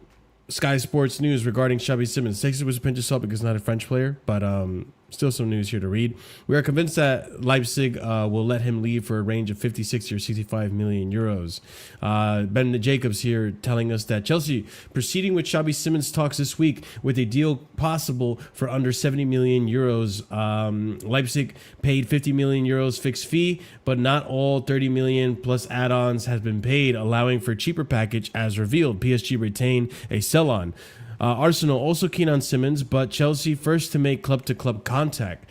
Matt Law reporting that Chelsea's qualification for Champions League and Club World Cup success have elevated them in the eyes of players based outside of England, and Xavi Simons is thought to be interested in the prospect of moving to Chelsea. Fabrizio Romano telling us that Xavi Simons could be, I think, the next one to sign for Chelsea this summer. We continue on here with Bobby Vincent. Chelsea open talks with Xavi Simons representatives over a move to Stamford Bridge. The Blues have been long admirers of the 22-year-old attacker who is keen on a move. Negotiations are being handled by Ali Barat, who was instrumental in the Nani Madueke move to Arsenal, also the agent for Nicholas Jackson.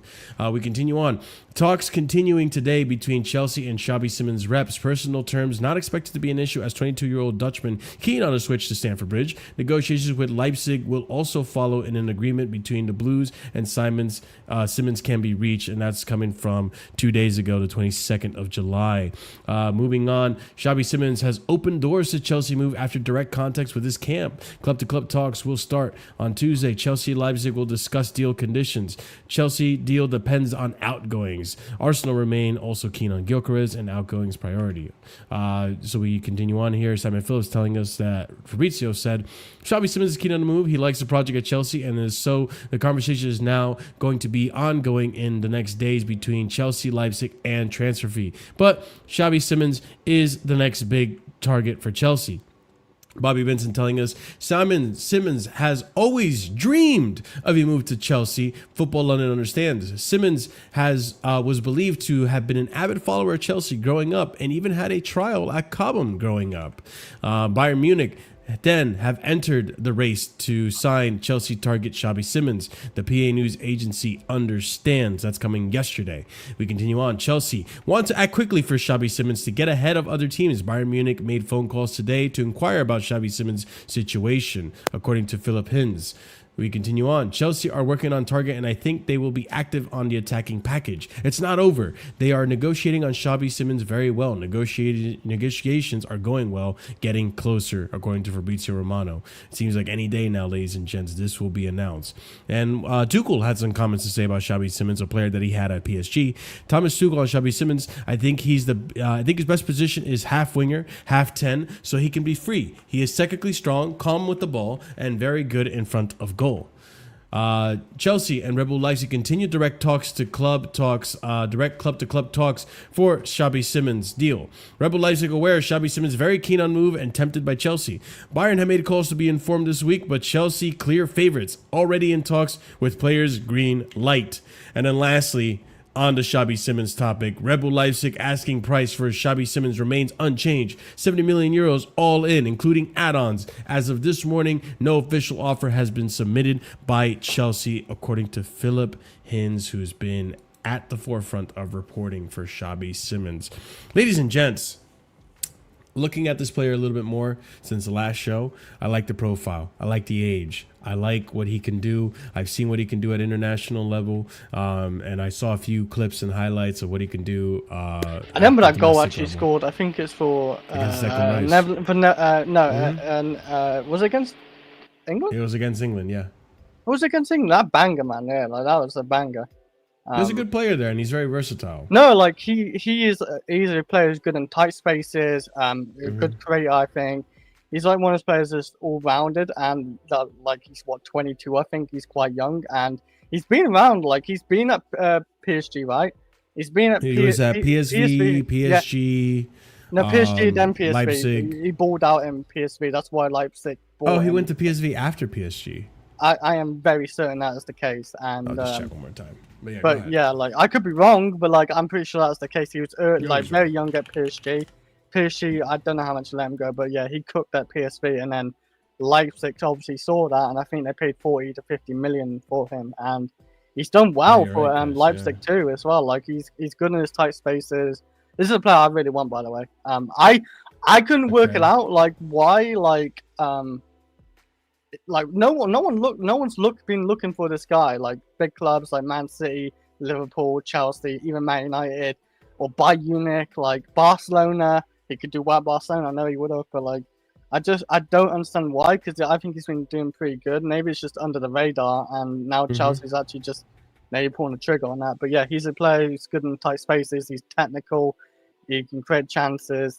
He can score as well. If you want to play strike, he's definitely played strike there before. He's mainly obviously as a 10 and a winger, left winger, but like he mainly played there this season, I think, as well, like on the 10 and on the left if you need be. So he's versatile as well, of course. So Enzo Musca probably likes that. So yeah, for I don't know how much he's gonna cost, 16 million or whatever. I say do it, pull the trigger on that one, because I don't know why we didn't go for this guy before Gittins.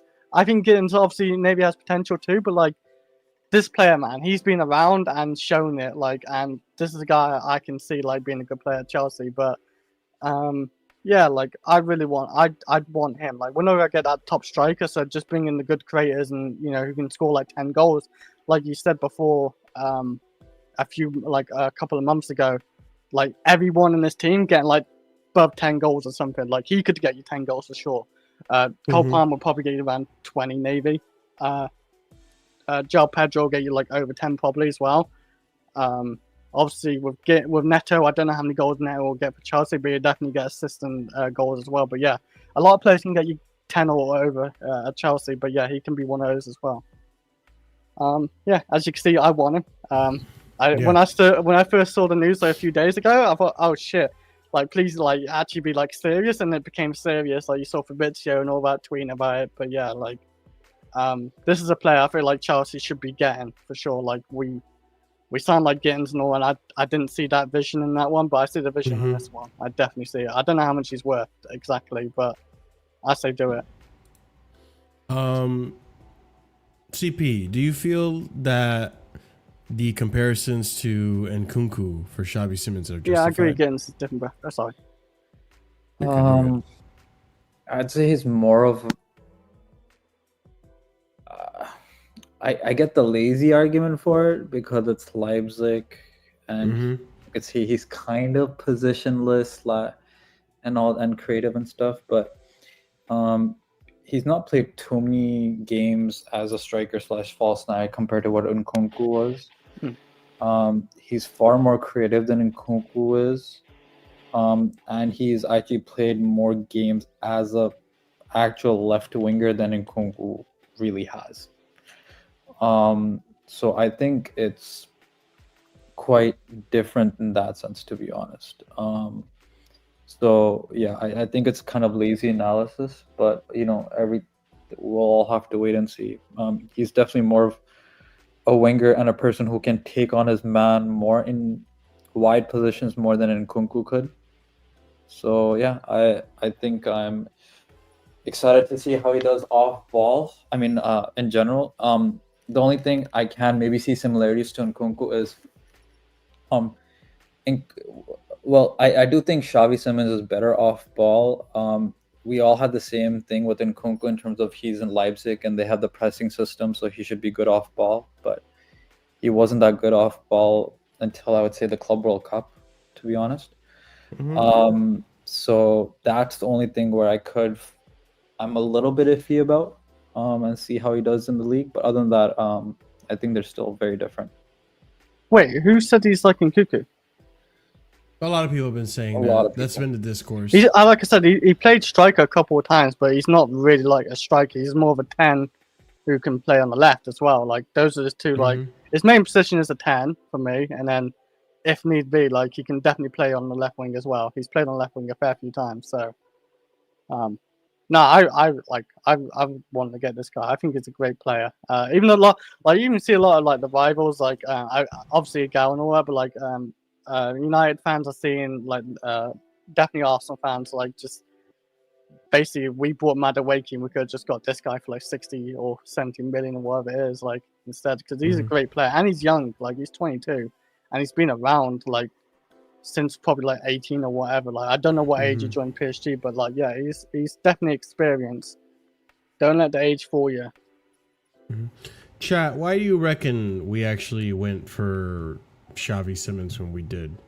Because it feels like this is a result of something happening. Like something triggered us going for Xavi Simons. I just can't recall off the top of my head.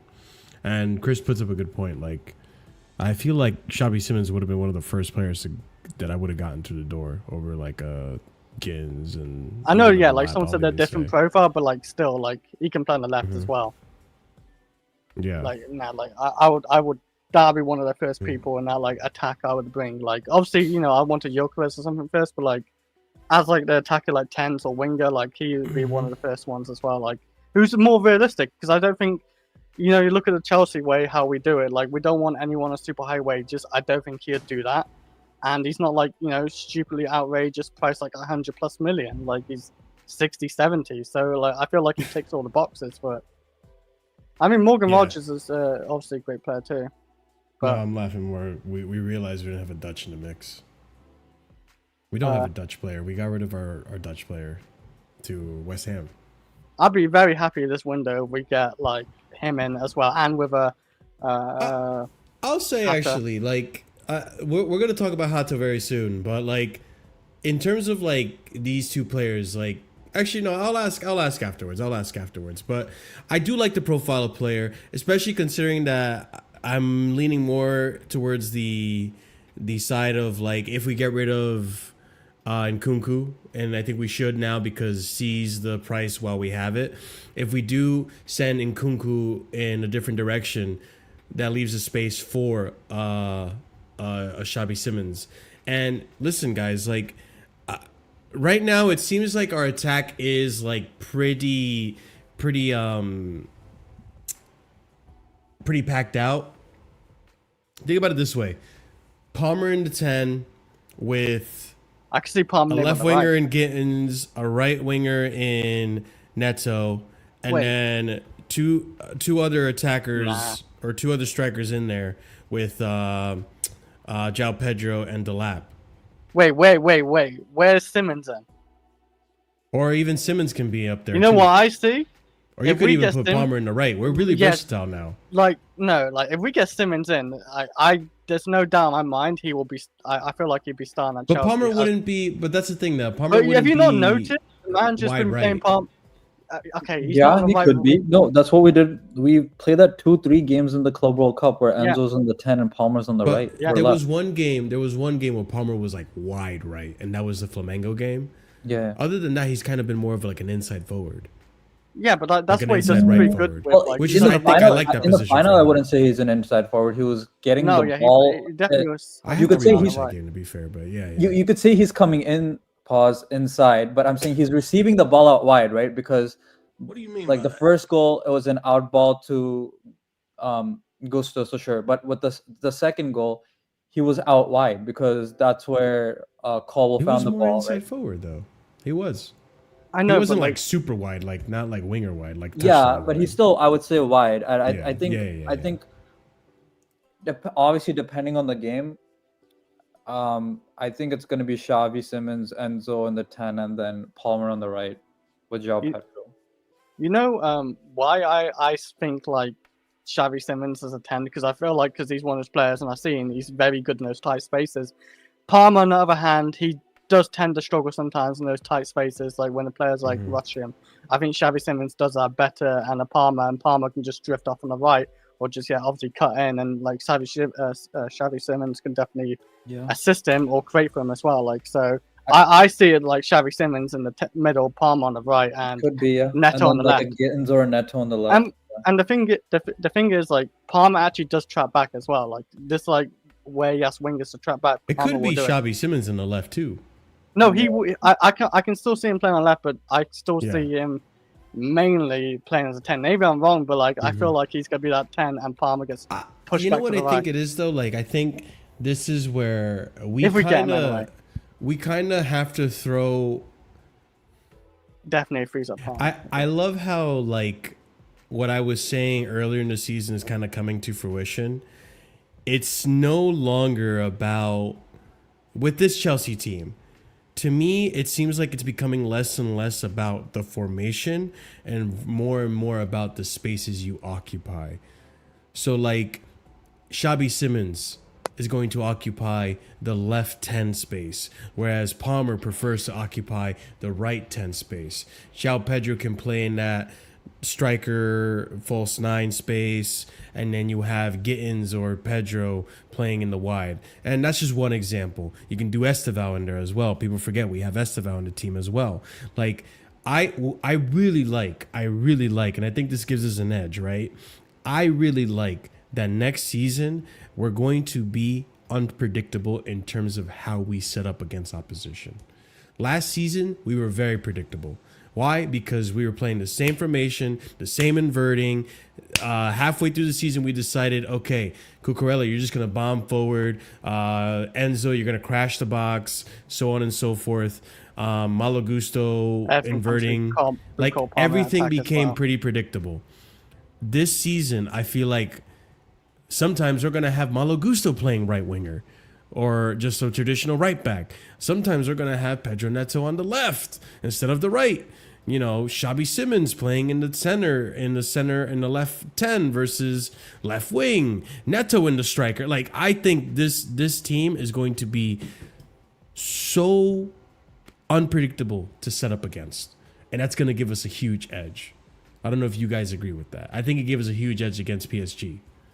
I mean, yeah, they did not expect us to play like that, or I don't know what they expected because they thought they'd go walk away with the trophy. So They literally did. I can see like we got a lot of depth. Like we got literally 2 players in each position, and a fair bit like it's good talented players or potential whatever. Like Esteval, he showed in the Club World Cup as well, like how good he is, and he definitely has a lot of potential by him. But yeah, like. I would say with Esteval, though, take it easy with him. Like, don't think he's gonna be world class as soon as he, joins the Premier League. I never like, said that. No. I know. I'm talking about like just in general the fans. Like, I know you're not saying it. But yeah, like we got a good squad depth for the attack. It's just I always still sounds like I'm moaning, but yeah, I really wanted like that elite goal scorer. But maybe we don't need it. Maybe we don't actually need it if we get all these other players instead. That can score goals as well, right? Yeah. Like it's Yeah. gonna be one of those things. Like just, I mean, Cole Palmer. I can honestly see Cole Palmer. Like if he plays on that right more, he would score above 20 goals. I can see it. I mean, I can see it. I can see it. If Xavi And Simmons is in 10, he will get past 20 goals. That's like if you're like staying with Turkey, like Cole Palmer will get definitely past 20 goals. I think he'd be our goal scorer again. I'll that. also make another statement. I'm gonna make another statement, ladies and gents. You ready for this one? Mm-hmm. I think Palmer gives Turkey a run for his money for player of the season. Yeah, I think he's gonna have a good season.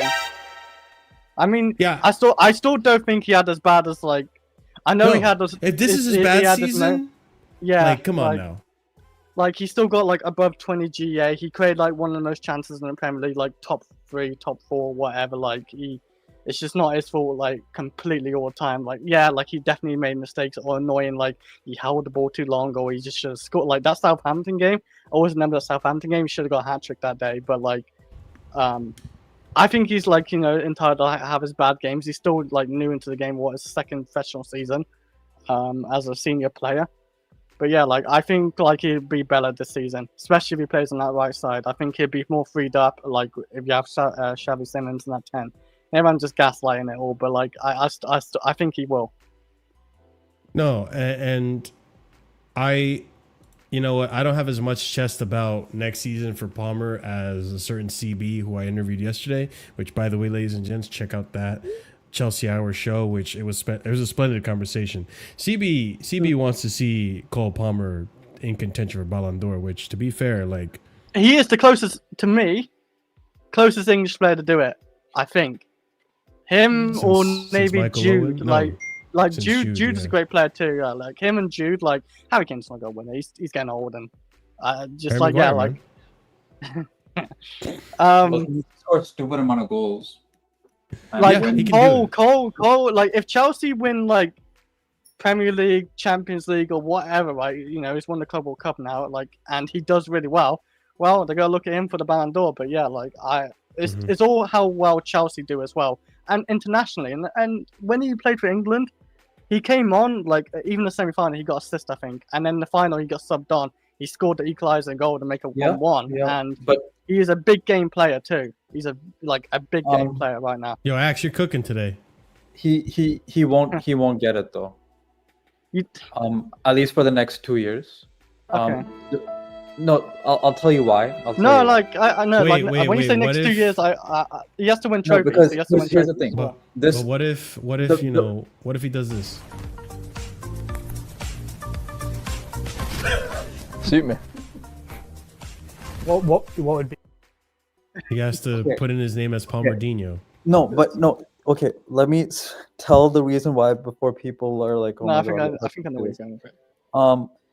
The thing is, this season the voting is going to be done by October, and we haven't won the champs or the Premier League, correct? Mhm. Yeah. Right. Next season, nothing based on what I have noticed, aka 2022, when everyone sucked off Messi, pause, because he didn't show up for PSG. No, RSM, you'll understand why. When he scored like 14 goals for PSG, when everyone's like he's gonna score bangers, but then he scored 6 goals in the World Cup, and everyone's like, yes, we're giving him the Ballon d'Or. So unless England won the World Cup, which once again is like Tottenham winning the league, Hey, which is not happening. okay, I think he's gonna say trophy. Sorry to the English fans, which is not happening. You never know, man. Thomas Tuchel, man, he might do it. with him. Bro, Chris, I'm gonna let you cook or just like Spurs winning the league in the 60s, Yeah. England also won the World Cup in the 60s. Of Who course. cares? Anyways, unless England win the World Cup, if they do, then I fully believe. Palmer He has has to obviously been be the amazing. guy in England too But as if well. England do like, not win the World Cup, no matter how well Palmer does, and I'm basing this off previous World Cup because Modric won his Ballon d'Or during a World Cup season for coming in second for carrying Croatia, right? So unless there's something like that, but it's England, so it's more of a powerhouse. He's not gonna get anything. So at least for the next 2 years, he's not gonna win the Ballon d'Or. Maybe 3 years time when there's nothing like that, then sure. But No, I agree. RSM, that well, Unless as we a win Champions Brazil League fan, next I season. don't want the World Cup, but I'm down for the treble for Chelsea as a Chelsea fan. Bro, if Chelsea win the treble, Let's not do this. I don't if want clip. We're not. Chelsea We haven't win even the done that in our treble- history. We've never even done a if Chelsea win the treble, Yeah, we're not even done that once. dude. We haven't Alright, even alright, done let a me double. calm down, I don't want to let get me calm over. down. We haven't even we, done. we did the double this season. Come on, man. Conference League No, I'm and talking Club about World winning the Cup. league. Come on, No, bro. by the Let's have it double. right, bro. We won one no, serious we- trophy. no, I Respect my club, respect. bro. We haven't won the double, and the double is the Champions Champions League League and the yeah. league. We've never done Yeah, that. yeah, that's The you know the real treble. Obviously, it's not every year now, but like every 4 years when that club will comes, you know that is the real treble to Yo, win, pause. man. If you win all three of them, man, you're elite. Like if you PSG Yeah, couldn't, man. that could PSG be the couldn't. They new- couldn't. that They couldn't could do be it. the new treble, but then once again, They Chris, couldn't we'll do have it. to wait 4 more years because we just won it. Yeah, PSG have to wait Let's again, have man. it right. Fucking minerals, bruv. We stopped them doing we That's stopped the PSG win. doing the real big The treble, win. man. We actually stopped them You doing want that. to know Just why, realized Chris? You want to know why, Chris? Or some fair enough. I like the. You I want to like know the why, hook, yeah. Chris? I want the. I do Fucking want. elite club, bruv. Oh, we're elite. Yeah, I mean We're we are fucking right now. elite club, bruv. Damn. Yeah, I thought haven't top played of the that world one when we won that. I can't lie. Like that was amazing. I really wanted to win around that the bar trophy and too, for punched many up PSG reasons. fans saying that. We're fucking elite Because we club, are the bruv. only team to win it all now. We are the only team to win it all. Of course. And all those yeah. those Yeah. Copian fans saying, "Oh, you know, we won the Club World Cup." No, you ain't won this version of the Club World Cup. And they don't even call that the Club World Cup for you no more. They called it Well, International Champions. They do technically. They're still FIFA, counting. go on, yeah. So they're still counting Intercontinental Cups, which is the new name they've given it, as Club World Cups because it was literally the Club World Cup. Yeah, But I know it was from now called on, like it's kind of like when the Champions League was called the European Cup or Yeah. whatever before it was the Champions League. So it's kind of like that, right? You're still counting them as Champions Yeah, I League. know, but the whole format of it's just fully changed. Like, it's no like when we won it before, like we won it just now. Like, it's just one European team, just us against a bunch of Brazilian teams, and we hopped to the semi-finals. Right, you hop straight to the semi-finals. You don't do all the group stage stuff and all that. It's not the same though. Still, like in a way, I view it. Yeah, like differently. we're the winners of the new format, but yeah, so I believe that. And it's every 4 years. What to me will make it feel special. I know it.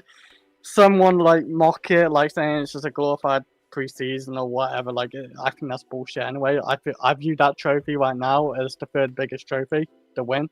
Like for sure. Like Champions League, Premier League still for me number one. But like to me, it's the hardest trophy to win though, because you gotta like obviously win Champions League or do really well. You know, against like especially England, it's gonna be quite hard. There's like 5-6 good teams you're competing with. But yeah, like it's a very hard trophy to win. For sure. Actually, the only way we can qualify next time for England based on that is either if we win the league or we have to win a champ. So if we, I think we Club should World be Cup? qualifying automatically. I don't know if we have to win Champions League. 'Cause I don't see every team Wait, for the for next Club 4 World years. Cup you're talking about? Yeah, I think it's on about It's Club not World Cup. technically being It has confirmed. nothing to do with the domestic league. If you're talking about Club World Cup, it only has to do with Europe. Yeah. No. It domestically does too if you've won the Because it only has to do with coefficients, the European coefficients, or winning the actual UCL. It has nothing to do with domestic league. No, it's a combination. Yeah, Combination. I Are you think sure it's combination? It's a I combination. didn't hear that. I only heard this No, do with the it Champions only League. has to do with how well you do in Europe, which is what raises No, your It's a coefficients. combination, and no, stuff. because that's how Benfica got in because they won 2 out of 4 years, and then that's how Sport. Yeah, but they Well, always Benfica- get in Champions League though, don't they? But Benfica got in also because I believe their No, that's what I'm country, saying, their it's league. both, 'cause they've gotten Porto and Benfica both gotten further than If Sporting. you can so show that's us really that, close. like, But yeah, I- it depends on how far you go into UCL. Yeah, That's with- the with thing, your domestic- and getting with into your domestic, UCL, though. but also because like Hopefully we can keep getting this is the weird part, right? Because each country is allowed to have 2 qualifiers. Yep. yeah, it's quite annoying for it- England. it- that, isn't it? and this is the annoying part. This is the kicker, right? If let's say for example Chelsea win the UCL, this is what I heard, and I'm pretty sure this is correct. If Chelsea were to win the UCL this season, the next season Man City were to win it, if the season after that Liverpool win it, then Chelsea don't qualify for the Club World Cup because it's only 2 clubs per country. Yeah. Well, I don't even know if we qualify. Like, usually the people who win the Champions League or whatever cup competition, well, basically the Champions League, that means you're going to be there for the next season, right? Or the next version of that. So since we won, it's not even for sure that we're going to be in there. Which I think is BS. Like, I mean, we should, like, we won it, so we should be in there, right? Like, whoever... Yeah, but like, for example... But it's based off of, like, the World Cup. CP, if you win... Wait, yeah, if you win the World Cup, you don't automatically enter it, or do you? I don't remember. To be honest, like, I don't pay attention. Yeah, that's true. Yep, that's I don't think you enter it, like, automatically. So... It's a wild statement, RSM. Chelsea won this season. But it's just very annoying, CP for England. Moises Caicedo Santos. Even if it's a woman. Wait, why that? So I know we have Moses. Is it Andre Santos? And then what happens to Enzo Fernandez? Like, would you call it Moises Fernandez Santos? Yeah, that's the question I'm asking now. To be honest. Yeah, no, it's because my last name. That poor kid. Never mind, RSM. Fair enough. If it's that, no, imagine you should just ran with that. I just didn't know that. Straight up. That's fair enough. I'm naming person. Hey, as long as Axel Disasi is I thought you were just Chelsea combining squad, the midfield of the midfield that's going to win the treble. As long as Axel Disasi, the Brick Nation, is in the payroll, bro, name my channel Disasi or the Brick. You know what? I dare you on your stream if Axel Disasi somehow scores the game-winning goal for a Champions League, being like, "Yo, I'm bricked up." Pause. I dare you. You cook much at home? Yeah, I cook very well. You're cooking very well. You're gonna be cooking very well, bro. I dare you. No, I'm okay. I want someone to clip that too. Wait, what was the original topic? I forgot the original topic. I forgot. What were we talking about? We talking about Club World Cup and then RSM getting someone pregnant and. Xavi Simons. Yeah, is this your first time, Chris? Is this your first time again? No, I know, but like maybe because I'm more involved in the conversation, there's probably more people. Simmons, so yeah, we were talking about Xavi Simons. Yeah, okay, so next how did that season, happen? I don't even know. I think someone got my hopes up about the double and the treble and all that. Oh yeah, stuff. I think that's how it happened. Good sidetrack. With this team though, like with this attack, like next season is going to be like. If this obviously we got to get it across the line, right? But like with this attack, like there's a lot of promise to it, man. I really think we're gonna have a really good fluid attack. It's gonna fit more. I feel like last season too, we were scarce, man. We were relying on Tariq George, Nani Madueke, Pedro Neto, Mudryk got banned. Who else were we relying on the wings? Jadon Sancho. Yeah, Sancho. This is a big upgrade on the attack versus last season, in my opinion.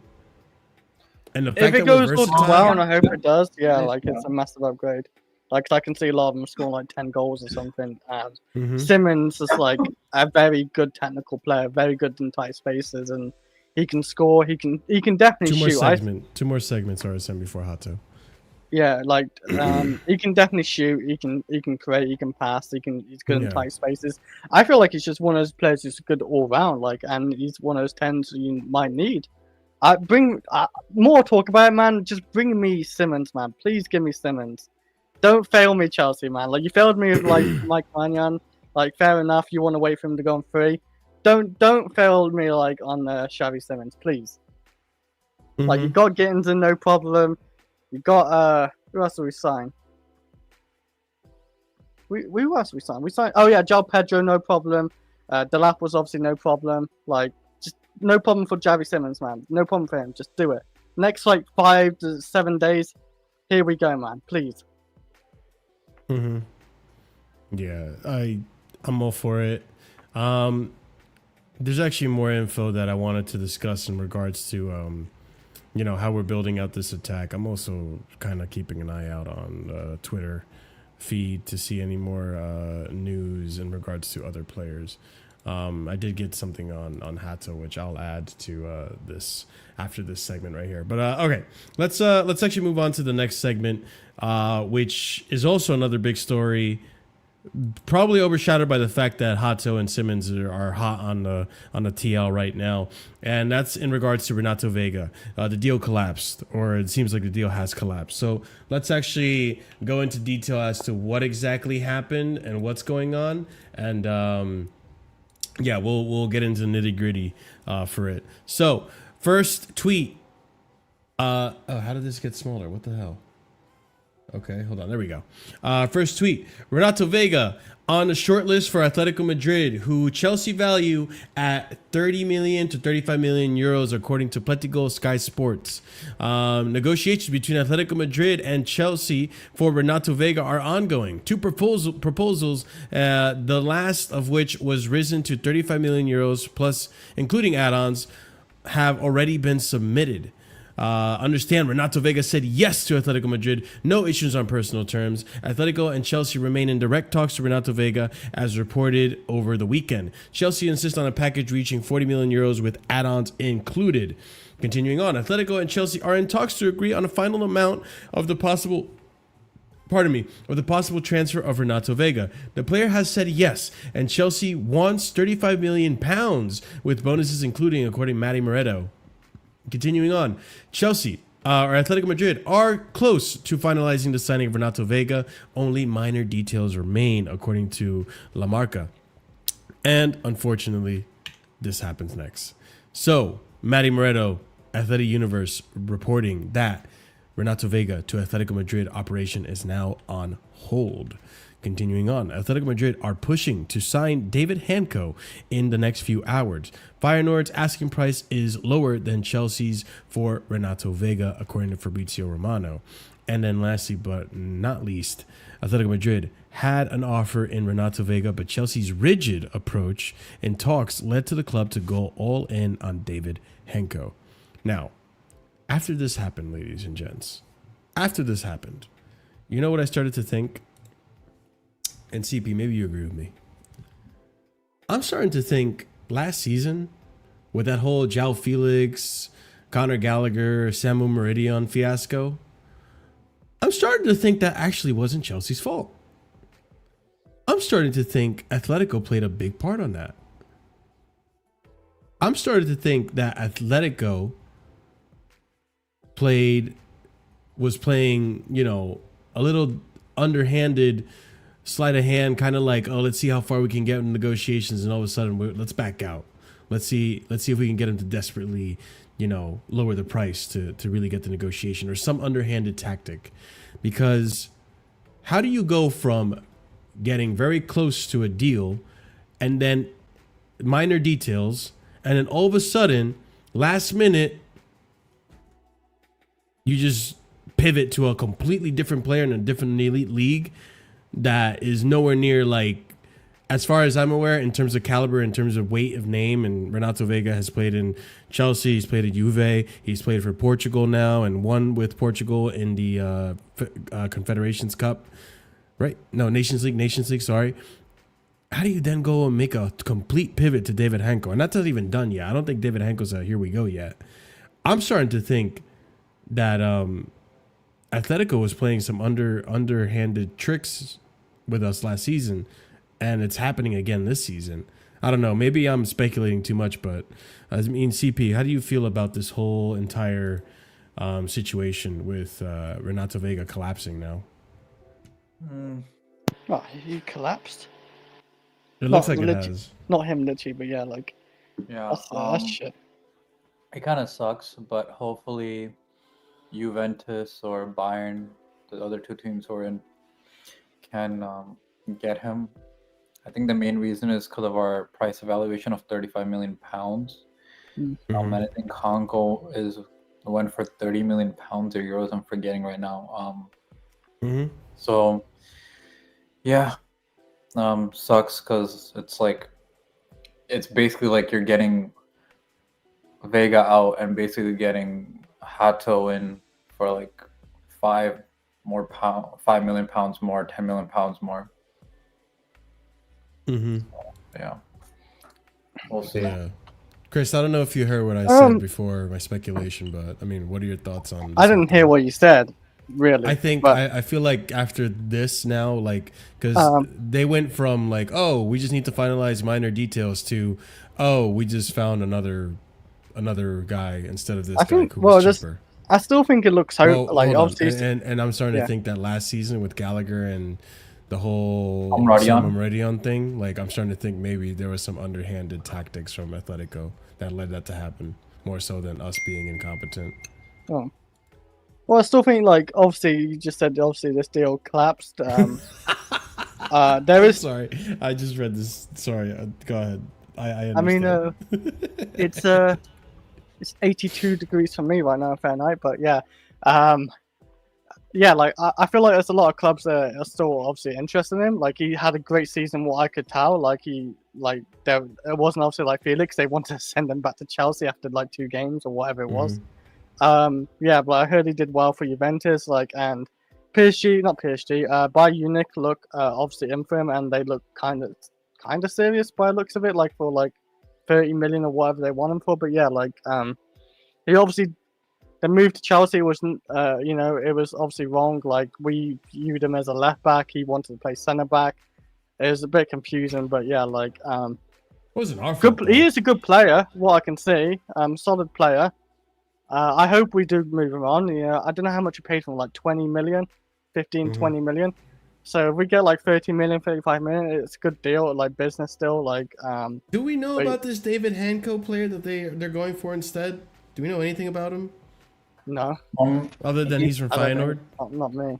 Not too much. Like I Was it don't 12? watch that league that Maybe. much, but I remember Joey and one other person rated him highly. Steve, and wanted him to join Chelsea actually. So I think he's a good defender that's been rated by people. So it's not like he's like a unknown name, and Athletico usually go for pretty good players, at least in the defensive sense. So I wouldn't knock them for it. Yeah, I mean, it's I do want to get this player out, and I think we will get him out because he's not a bad player. I thought even in his time at Chelsea, you could see promising games from him, even from midfield, which he was heavily criticized for his games from midfield. I didn't think he was bad. I think he would probably be better as an option off the bench than he was as a starter. But even in the games that he has started, he would warm up to the games in the second half, more so in the first. He's young, so you can tell he's still learning his craft and all Wow, this he and was that. 14 million euros. Sorry. Veiga for Chelsea. Yeah, I think he was cheaper. Are you looking at it right now? No, He's he's 14. right. 12 million. Yeah. 12 or I said how much 14 did Veiga euros. cost Chelsea? 14 million euros. Yeah, about. Yeah, he's not wrong. It's about 10 to 8 million pounds. I mean, like we get 30 million, man. That's like, is it British pounds? We want around 35 million. I think now it's like they want like 30 million, and we take that. That's still great business. We made a bit of profit. He's a talented player. We like doubled the amount. Yeah, that made we off of him. definitely. The one thing we do actually, yeah, like you said, Marshall, we scout some good players.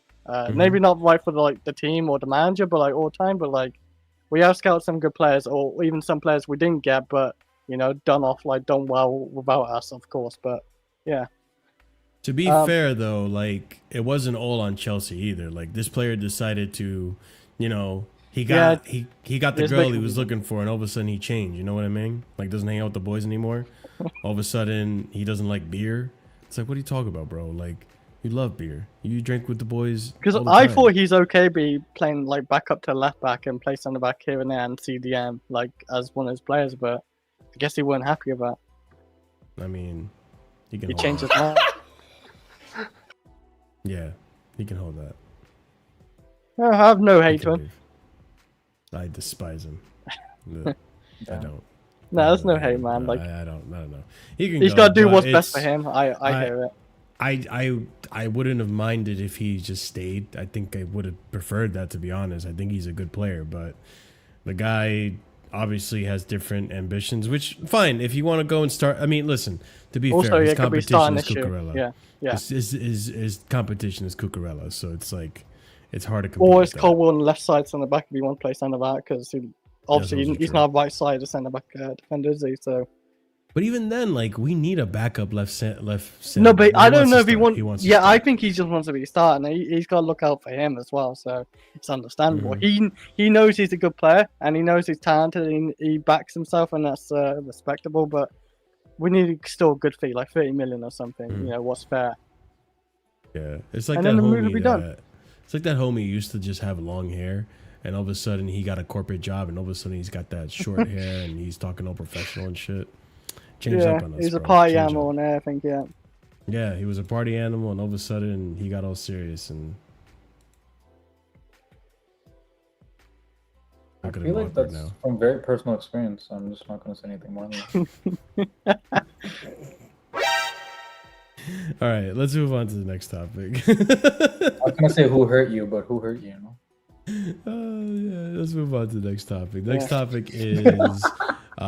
topic is smash up the like buttons. We're almost at 75, so if we can get to 75 likes, that'd be awesome, guys. All right, Hato, here we go soon. Let's see. All right, first tweet, and bear with me, guys. There's a lot of tweets here, so we're just gonna go over all of them. Okay.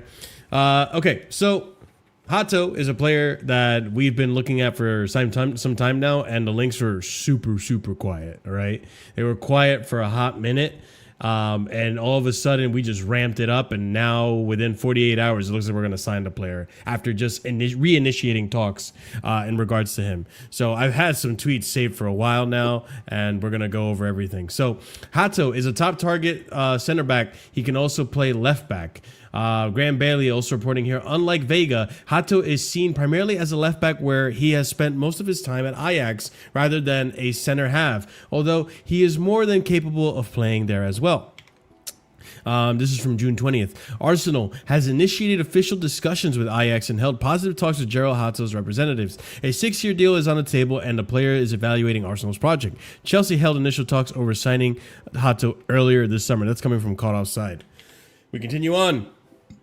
July 15th, Ben Jacobs reported here.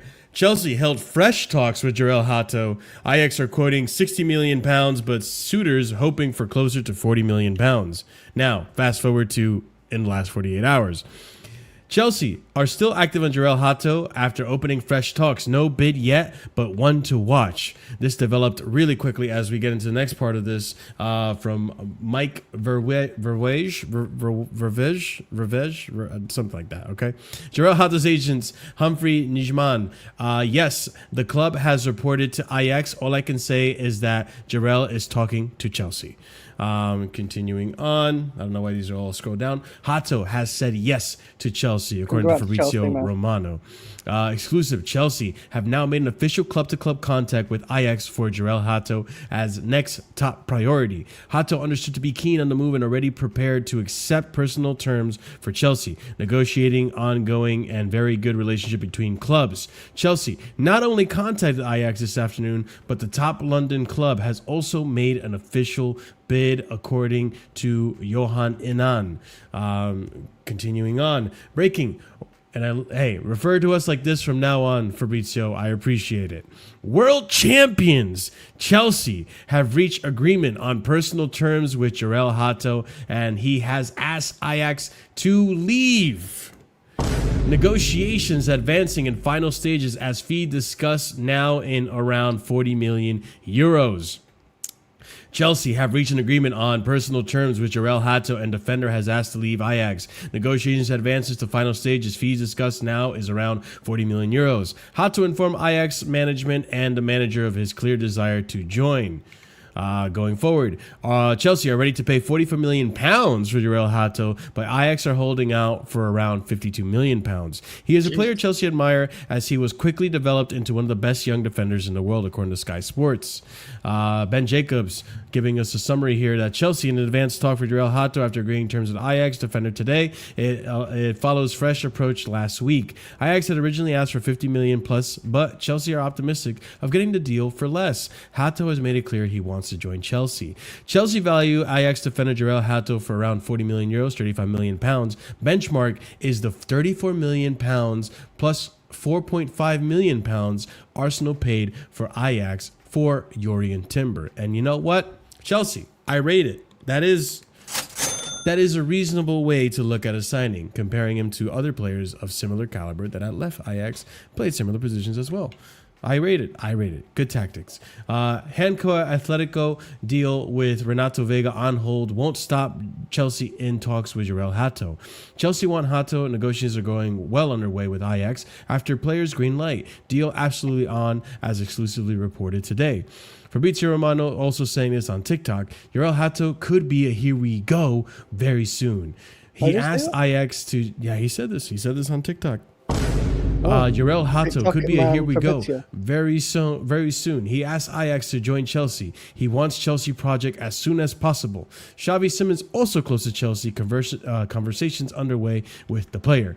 Ben Jacobs saying here that there is competition for both Jorel Hato and Xavi Simons. However, both players are keen on Premier League move. Chelsea's pursuit for Simons and Hato could be part of a £1 billion summer spend by last season's top 4 clubs. They are pulling away, and there's not much the chasing pack can do about it, according to the Telegraph. What he means by that? Look at the window so far. Look at the transfers, the amount that's been paid. The top 4 clubs: Chelsea, Arsenal, City, Liverpool. We've all been running this transfer window. Absolutely running the transfer window.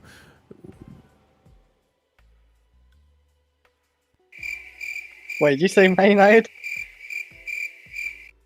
Nobody's talking about Man United. They made 2 Why not, transfers. man? They did 2 transfers. One step at a time for them. Maybe they can... Wait. You're getting a yellow. You're getting a yellow for absolute waffle. How dare you even bring Manchester United into this conversation? They might get a loan. They might get a loan and get more players. Chris, that yellow is going to turn to a red very soon if you don't be quiet. If I'm lucky. All right. Are you even proper close? We're going to the next topic, or the next tweet here. Ajax have sent Chelsea a counter offer for Jorel Hato apparently after a first official bid was made. Ajax want to keep Hato, however, are aware of his desire to leave. Chelsea target Jorel Hato has been left out of the Ajax squad to face Celtic tonight in the Como Cup. He is in Italy with his teammates for a preseason tournament, but he will not feature, according to Sky Sports. Chelsea are working hard to try to complete both Xavi Simons and Hato. If they do that, their incomings will be all but done, unless they decide to move for a goalkeeper or decide they need another number 9 should both Nkunku and Jackson go. We continue on into the last tweet here. Fabrizio giving us the latest update that Jorel Hato not even on the bench for Ajax tonight after he informed the club about his desire to join Chelsea. Guys, our backup to Cucurella is looking like he is arriving very, very, very, very soon. Very soon. Sam. Oh, yeah. Wait. Finally, he can rest. But yeah, I like the player. I haven't seen much of him. I've heard nothing but good things about him. He's got leadership abilities, can play 2 positions. I think he's actually even inverted a few times in Ajax, but I could be wrong about that. Take my opinion with a pinch of salt on this one, ladies and gents. I haven't studied the player. But yeah, looking like this deal is going to get done very soon. CP, what are your thoughts on Jorel Hato? I think he's a great young defender. He's more forward thinking. So, like in the beginning of his career, he started more as a center back, but I think last year especially he played more left back than center back. People are saying he's similar to Cucurella in terms of how in your face he is and how aggressive he is with his tackles. And if you guys remember Cucurella in the beginning, he was so aggressive that he got a lot of cards, or due to that aggressiveness, he would miss tackles and miss tackles and then the attackers would have the advantage. So I think him being an understudy to Cucurella's almost perfect I think setup, because you're literally learning from a guy who was like you a few years ago. And if you can learn from Cucurella in the next 2-3 years, you're only going to be 22 at most because you just turned 19. So that would be great, because Cucurella would be then 28, maybe 20. I think he's older than that, maybe 28, 29. So he would be at his peak or past his peak or so on and so forth. So it would be a great succession plan to have in general anyways. So I think it's a very good signing in general. He can play center back, but some people think he's good enough. I've heard in some discussions to displace Colwell now. I think that's a bit outrageous, but I heard that today. That's a steep statement. I heard that today. Wait, what'd you say about Colwell? Anyways, that's fine. Just go back to sleep, Chris. Anyways, don't worry, it's not important enough. It's not important enough. I said some people think he could displace Colwell right away. Anyways, oh wow! Like literally, I was listening to joining people's playbacks, and because people are for once excited about Chelsea, right? So it was great to So just listen to some of that today during work. Anyways, so yeah, just overall good signing. I think if we can get him for anything around 45 million or under, I think it's great value for money. So I know we're trying for 35.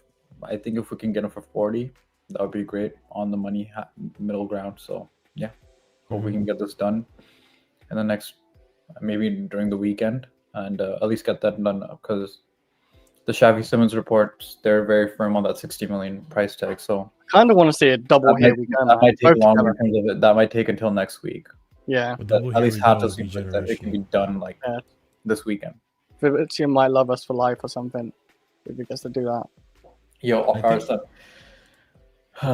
That would hit. Yeah. RSM, you know what that would hit like? That would hit like that time we got Caicedo and Lavia. Like that. Yeah. Because we got Caicedo, and then a week later, it's like crack cocaine. We got Lavia. I'm like, oh my god, it's like just complete our midfield. That was wild. Yeah, that too. 100%. Chris, what are your thoughts on Hato? I'll be real. Like, I've not watched a single game of him. Didn't really hear much about. The only way I've seen this player is probably like through FIFA for a promo. I think that's about it. So, like, I've not watched him, but I've heard good things about him, and I've actually. He's a left back primarily, Chris. No, but yeah, I know he's a prime. I have done research, a little bit of research when I heard we was looking at him. Like, he's majority play left back. So, like you said about, I've been asking for it, and I think most Chelsea fans have been asking about it. Cucurella is a backup, and I feel like this one could be like the perfect one in a sense, because I hear he's got a lot of potential. He's a great player. He's clearly valued. That's like 40 million or whatever. Like. So he's definitely something. And yeah, like age 19, Cucurella's 27. I want to say he's 27 to 28. And he's not, obviously, you know, he's got a few good years left in him. But then maybe this Hato guy could actually come in and be like that left back just to fill in for Cucurella in the future. So he's got to learn off a really good left back. To me, the best left back in the world right now. He's got to learn off like, and Maresca seems like he'd be a good coach as well to do that under with. So. Yeah, I'm actually like I've been wanting a backup left back for Cucurella for like this season because I feel bad for Cucurella, and he's gonna need it this season. We're in Champions League now, and we just played the Club World Cup, and yeah, he'd definitely get his minutes, and he'd get the FA Cup minutes, he'd get some Premier League games, and he'd even get some Champions League games, and I reckon a couple in. But yeah, like I feel like he will be playing that left back role for Chelsea for probably most of it. I don't see him really playing centre back to be honest, but maybe I'm wrong on that one. But yeah, I'm happy. I'd be very happy with this one as well because I've just been one of the left back and a left back with potential, and yeah, I'd take it. Like I said, at 40 million, I won't complain at 40 million. I feel like he's one of those future maybe like good left backs as well for Chelsea, so it would be good. Yeah, I mean, if both of these deals get done, which it looks like it's gonna happen, I'll even say this: like, in my opinion, if both of these signings get done, I think that turns our transfer window from what I was saying earlier, I think was saying like a 4 out of 10.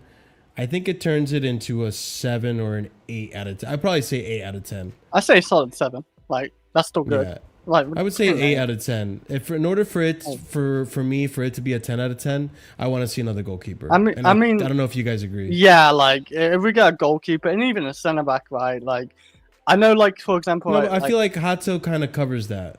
What, the centre back? The center back portion. I mean, too. yeah, I mean, like he can play there here. He is mainly left back, what I've seen, but like, yeah, he can definitely fill in well. But yeah, if we get Mike Maignan and Xavi Simons and yeah, Hato, I would, yeah, like 8.5 to like 9. Like I feel like it's been pretty good. Like João Pedro looks quite good. He looks like that Firmino like type of player to me. Good at link up, good at scoring as well. Like, you know, if he gets his chances, he can create chances. But yeah, like we signed a good few players. Like Delap is a good backup, I think. You know, that's nice to have. He's a bully. He's quick and all that. Yeah, just get me Xavi Simons, and yeah, and Hato looks like it's gonna be done. I think Hato is definitely gonna be done for sure by the looks of it. If Fabrizio said here we go soon, it's very close to verge of like everything's all agreed, the paperwork's gonna get done. It's just gonna be the physio and putting in, like obviously signature to the paper for Chelsea.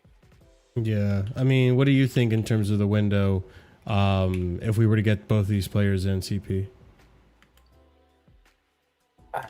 I wouldn't say to a 10 out of 10. I would go at most 8. Yeah, I agree. A 10 out Wait, of 10. if we get a goalkeeper, you saying, or right now? No, just right now. Hato and Simons. Oh yeah. Okay. If you get me a goalkeeper and another center back, then that's a 10 because that's cover everything. The reason I'm saying a center back is because Fofana is injured until October, November. Badiashile is injured until October. So right now we have 4 center backs. I know Hato can play left center back, but he's a Cucurella cover because we are going to have a lot of games. So on the left side, we don't have anyone. Right? Because Mamadou Sarr just went back on loan. It's only Cole who's a left center back. The other center back we have are Chalobah and Tosin, who are both right center backs. So right now we have 3 healthy center backs. I need another one. That's what I'm saying. If you give me another center back and a goalkeeper, yeah. That's a I really want him Mike. That's a 10 out of 10. But for now, this is an 8. Yeah, I'd call it like a 9 if we get Mike Maignan with those signings. Yeah, if it's Mike Maignan, it's a 9. Like this guy is so good from playing. What would you need for it to be a 10? That's what another center back maybe. Like, you know, like okay. Yeah, I think Darrell Hato can kind of covers both. By the way, I truly believe that Badiashile getting injured like screwed whatever plan they had to sell him, bro. Yep, I know. I agree. That's like I can't even be mad about that. Like there's no way they thought Badiashile was gonna get injured, man. Again. No, I think we would have gone for like an Nkapi or something, or another left-sided center back as a competition or cover, but because Badiashile got injured, we got fucked. Yeah. I used to call him when in his first season, man. Shield, man. He was our shield. Yeah, man. He was our shield. And then next season, he just became Badiashile for me. You guys fucking crack me up. What about you, Ara? Since you just joined us, like I say out of 10 with the current players that we have. If you give me a goalkeeper on top of that, I'll give it a 10 out of 10. For me, something I do gotta say too, because I saw some people in group chats today. They were like, "Oh, I'm just really disappointed, and I think it's worrying that Chelsea, isn't putting our name in the hat for Alexander Isak." And I'm like, brother, if we knew that he was gonna be available, we probably wouldn't have done the business we did. Like, he was pretty much untouchable, didn't want to leave, and then this came up out of nowhere. Like, it's over. We already did the business we did. Like, we already bought João Pedro. We already bought the lab. It's over. Like, I can't be mad at the directors for not having, a fortune teller and being able to look into, a little mystical ball and see the future. Like, I don't know what to tell you. Considering that Isak wasn't on the market when they made the moves they did, we front-loaded the majority of our signings, which I don't mind. I don't care. That's what we want for the most part. Do we want to have another deadline day situation where we're praying and hoping, and lighting candles and doing rituals, hoping that we get a striker in before the end of the window? No, I didn't want to go through that again, bro. So I'm happy that they did a lot of the business on the forward end. And for me personally, I think for me to give it a 10, I think if we get Mike Maignan, that's a 9. I would need to, if we can get rid, not alone, if we can get rid of Sterling and Chilwell, that's a 10 for me. You know what? I agree with that. Yeah. That's a 10 for me. The outgoing is the next one. That's a good point. You're right. Yeah. So even if we get a Bro, goalkeeper, by the 9 way, out I of said 10, this. yeah. Isak is one of the funniest brothers of all time because he waited for Liverpool to take Newcastle's backup to then decide he wants to leave. That's If I That if is I was a actually Newcastle fan, fucking my fucked. head would be on Mars, bro. Yeah, I can't imagine how Steve, Newcastle fans are feeling. Steve, Newcastle fan. How's he feeling? Yeah, he's sliding down the table. I told you, like Newcastle, if they lose Isak, Newcastle's window has bro. been, They're like finished. people. I don't think Oh, people it's are pretty actually shit. deeping it. Like Newcastle have had a horrible transfer window so far. Stinky, I haven't even signed bro. anyone. They overpaid did for Elanga. Elanga. That's They it. overpaid for him too. They paid 60 M's or something crazy. Wait, who Yeah. did they pay 64? Sorry, I didn't hear Elanga. Elanga, bro. Wow. Yes. I didn't. Because Chris, everyone they were going for, everyone else took. They wanted João Pedro, we took him. Yeah, they think got the money, but Bro, Newcastle went to the club and took one for the team. Bro, Newcastle. By the way, Newcastle also wanted the lab. It's just that the lab didn't. And they wanted Mbuemo. Yep. Also was taken. yeah, they got all that money, but now they're going for. got Well, no now they have a ball free hit on Sesko because rumors are they're going for Sesko. Sesko. Oh, yeah, Oh, no, by that the way, is the Sesko, scraps. it's hilarious. No, because Red Bull realized, oh my god, everybody's getting the striker. We're not going to be able to offload him like for the next 2 years. Mm-hmm. They should try hold out for Isak like 130 at least, like 140. Like he is a top. I mean, player, it doesn't so- matter though. The issue is once again, like they know, like, and no player. What are they going to tell a player? We're going to challenge for the league. That's cap. Like they're light years behind the top. The four. thing is, I actually rate their midfield, like Tonali, like Bruno They do have a Guimaraes. good midfield. Yeah. I think it's decent. Defensively, it's got hit and miss. Defensively, Like, they got two. it's They got okay. two. Yeah. They got decent fullbacks and two grandpas at center back. Yeah, basically, yeah. This is true. Goalkeeper, they still probably need to like get another goalkeeper. I mean, they got all the money, but yeah, they got no pull Yeah, right now. man. So like, that's what it is for them. Like they're the richest club basically in the Premier League in the sense of ownership, but they can't really like overspend now because of FFP. So it's bad No. timing for. It's very bad Bro, timing we- for Newcastle, man. For the We Newcastle closed. We opened the door and City closed it behind them. That's literally what happened, by the way. Basically, yeah. It is, yeah, basically that, yeah. Poor Newcastle, man. I mean, it's still way better, and the what's his name, Mike something, the Sports Direct owner. It's still better than No, what they got now. Oh my god, we didn't Like, even talk that about guy too. was Like, shit. Bro, Newcastle don't have a sporting director either. That brother walked at the beginning of the window. They have zero. That's what I'm saying. Yo, they really are having the worst time ever. No, but that's what I'm saying. I mean- Okay, so they got this might be at the end of the summer window. This might be the worst possible window for a team that got used to Sesko, football. Elanga, Gord. Oh, Yeah. Bro, Yeah. low key, like, and add on to that, they lost Isak. Like, by the way, would it be oh, where's crazy Steve, to man? say? Where's Steve? Look, We need Steve now. listen here. Would it be crazy to say Eddie Howe might walk? That would be symbolic, but I don't think he'll walk. Not Bro. yet, maybe. Not yet. We'll see. But bro, And no, halfway through the They season, got- man. no. But speaking on our transfers though, I like Xavi Simons, and you know what? Like I said this before, I gotta give our sporting directors credit because they realized last season the attack just let us down, bro. At a certain point, like our wingers weren't performing. We had one striker, he went down. We had nobody else, and they were like, you know what? We're going to completely and utterly revamp this attack, and we're going to get Maresca the players that he wants, right? Because I remember when we signed João Pedro, everybody's like, why did we sign another one of these 9.5s, et cetera, right? Why are we doing this? But then we saw the formations that he used in the Club World Cup, and we're like, okay, makes sense. Like, this is him evolving his system, right? Like, season 1 was him, getting everybody to understand his game plan, and season 2, he's going to build on the variations, right? He's going to have that, more of a free-flowing front line. And I'm happy with that. I'm fine. And we got the signings to back him. I think Hato is, like, again, if we get Hato, by the way, we might have the best fullback pairings, including depth, of anybody in the world, bro. I'm being dead serious. I mean, it's like almost like I'm not gonna Bro, say our yeah, right but back- like the way our we're right back moving, like is we're Reece getting back up James, like all this Gusto, and space. Achimpong. I gotta see Gusto more in order for me to like 100% agree with you with that. But like our starting right backs, our starting fullbacks are like probably probably one of the. Oh, no, they're brilliant. It's hard for me to They're name another top fullback three minimum. pairing. Their top 3 minutes, the only ones that can chat to them possibly is Barca and PSG. Fullbacks. That's it. Nobody else. Nobody else, bro. Yeah, Barca got some good fullbacks as well. That's what I'm saying. Yeah. That's it. But I'm happy with that. I think Xavi Simons. I think if we play that double 10, bro. Xavi Simons left 10.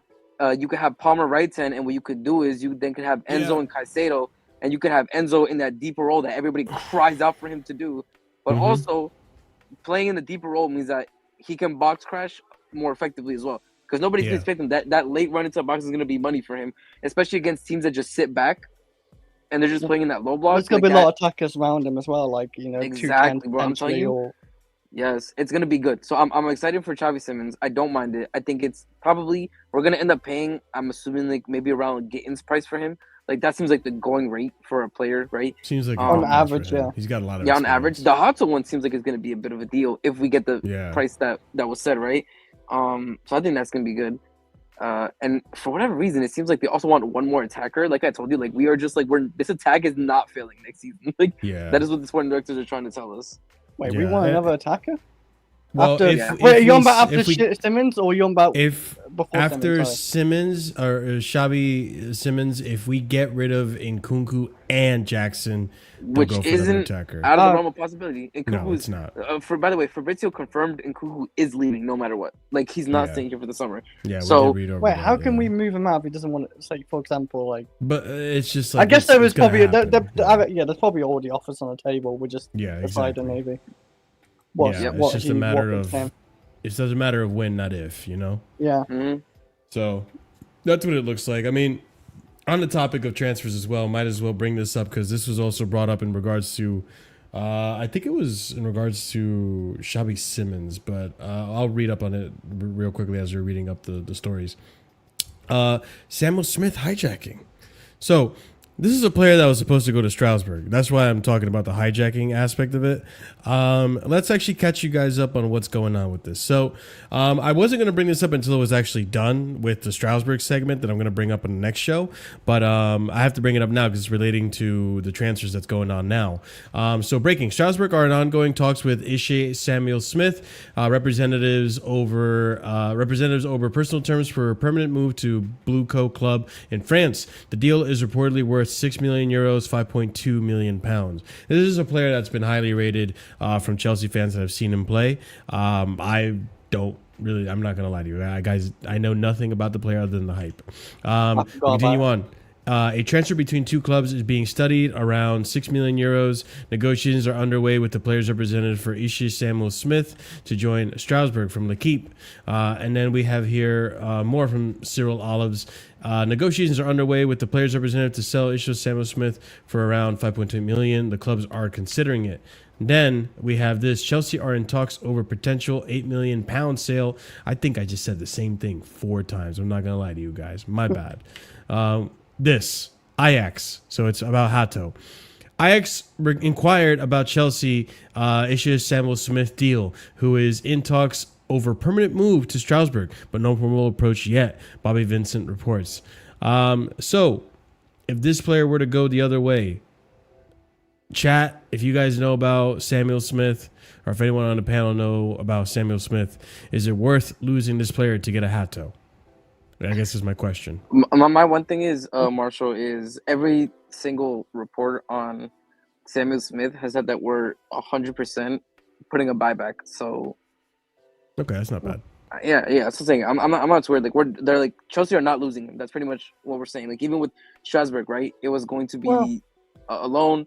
With Ajax, it's going to be a buyback. Like, and the one thing that I will say about Ajax is these brothers can train defenders, bro. So I will say. Oh yeah, what position does he play? Is he a fullback?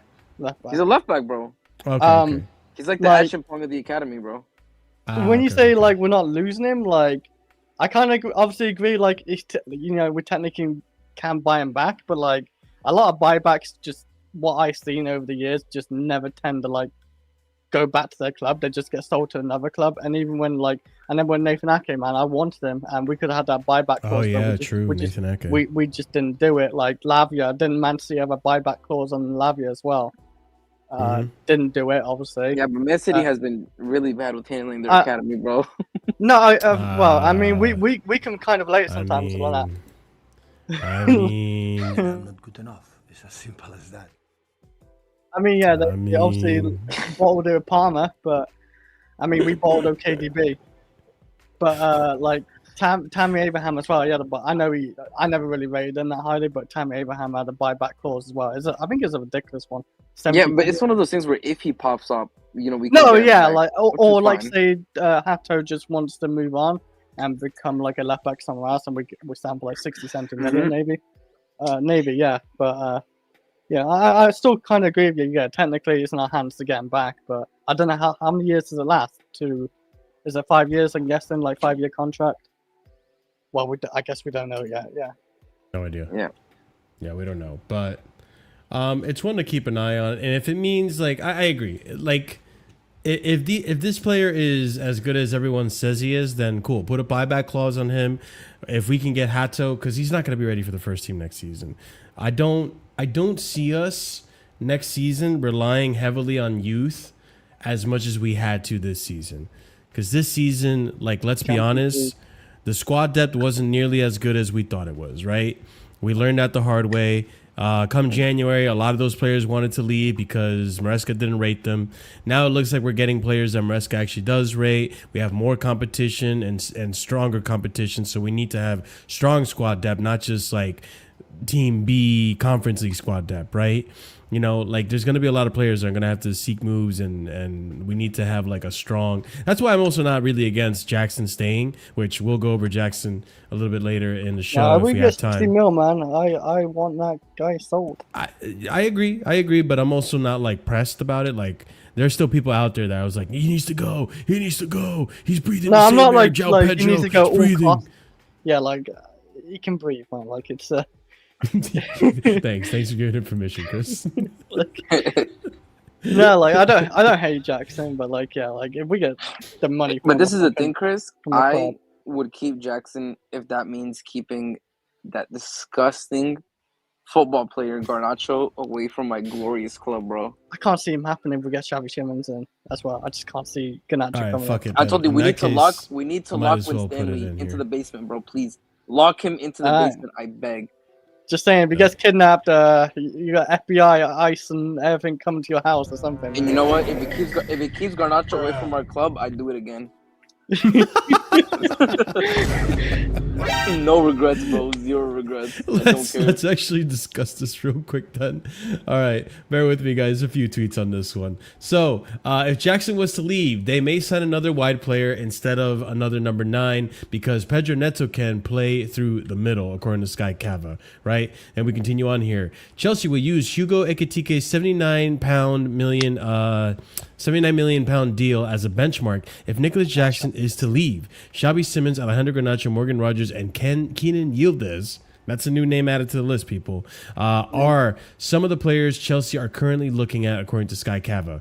Also, Jackson has a better scoring and goal involvement record over the past 2 seasons in a higher standard league. So that's also another argument to go against why Hugo Ekitike and Jackson should be valued at the same amount of money. Bundesliga tax people. I can't believe how much Ekitike is actually valued at. I agree, but don't ask Sky Sports' evaluation. They'll give you the cheap one. We continue on. Chelsea values Nicholas Jackson at, oh my God, between £100 million and £80 million, with Man United among clubs keeping an eye on him. United, please. I tell you what, man, like, I can speak for my brother, man. He'd be on suicide watch if he could sign Jackson. He's like, we're not looking at him. We're not looking at him. They signed Jackson. We gotta tell Chris, check on your loved ones, bro. Hey, United, please. Every fucking please, time. United. Every fucking time. United, that's gonna be that's what happens to Safi after a full season of Nico also Jackson check ball, on Goldbridge as well, Mark Goldbridge, because he oh my God, yeah, he did not rate him at all, like when he first joined the Premier League, and if he joins Man United, I mean, if we narrow it down to 60 million, maybe Man United bite for that one, like 80 to 100. No, yeah, no, I don't think United can even afford that. I'm telling you, no, we're asking for 80 because 60 is the price. I'm telling you, we're asking for 80 because 60 is the price. Yeah. We're trying to. Hey, this is a good deal. 60 million. Yeah, that's what I'm saying. No, I'm telling you, man. Cunha and then I'll get my money, Chris. Just you know see the Jackson bet. miss. Ooh. So Chelsea is under no pressure to sell. A number of Premier League clubs and clubs in Europe and Saudi Arabia are interested in signing him for the summer. More here about Jackson. Chelsea have put an £80 million valuation on Nicholas Jackson. Jackson has rejected Napoli, AC Milan. Villa have asked to be kept informed, and a project like Manchester United could be of interest to Jackson. Nicholas Jackson's top priority is to stay at Chelsea and fight for his place. If that's not possible, he'd be open to a move to Manchester United. Garnacho's suitors believe he could be available for around £40 million.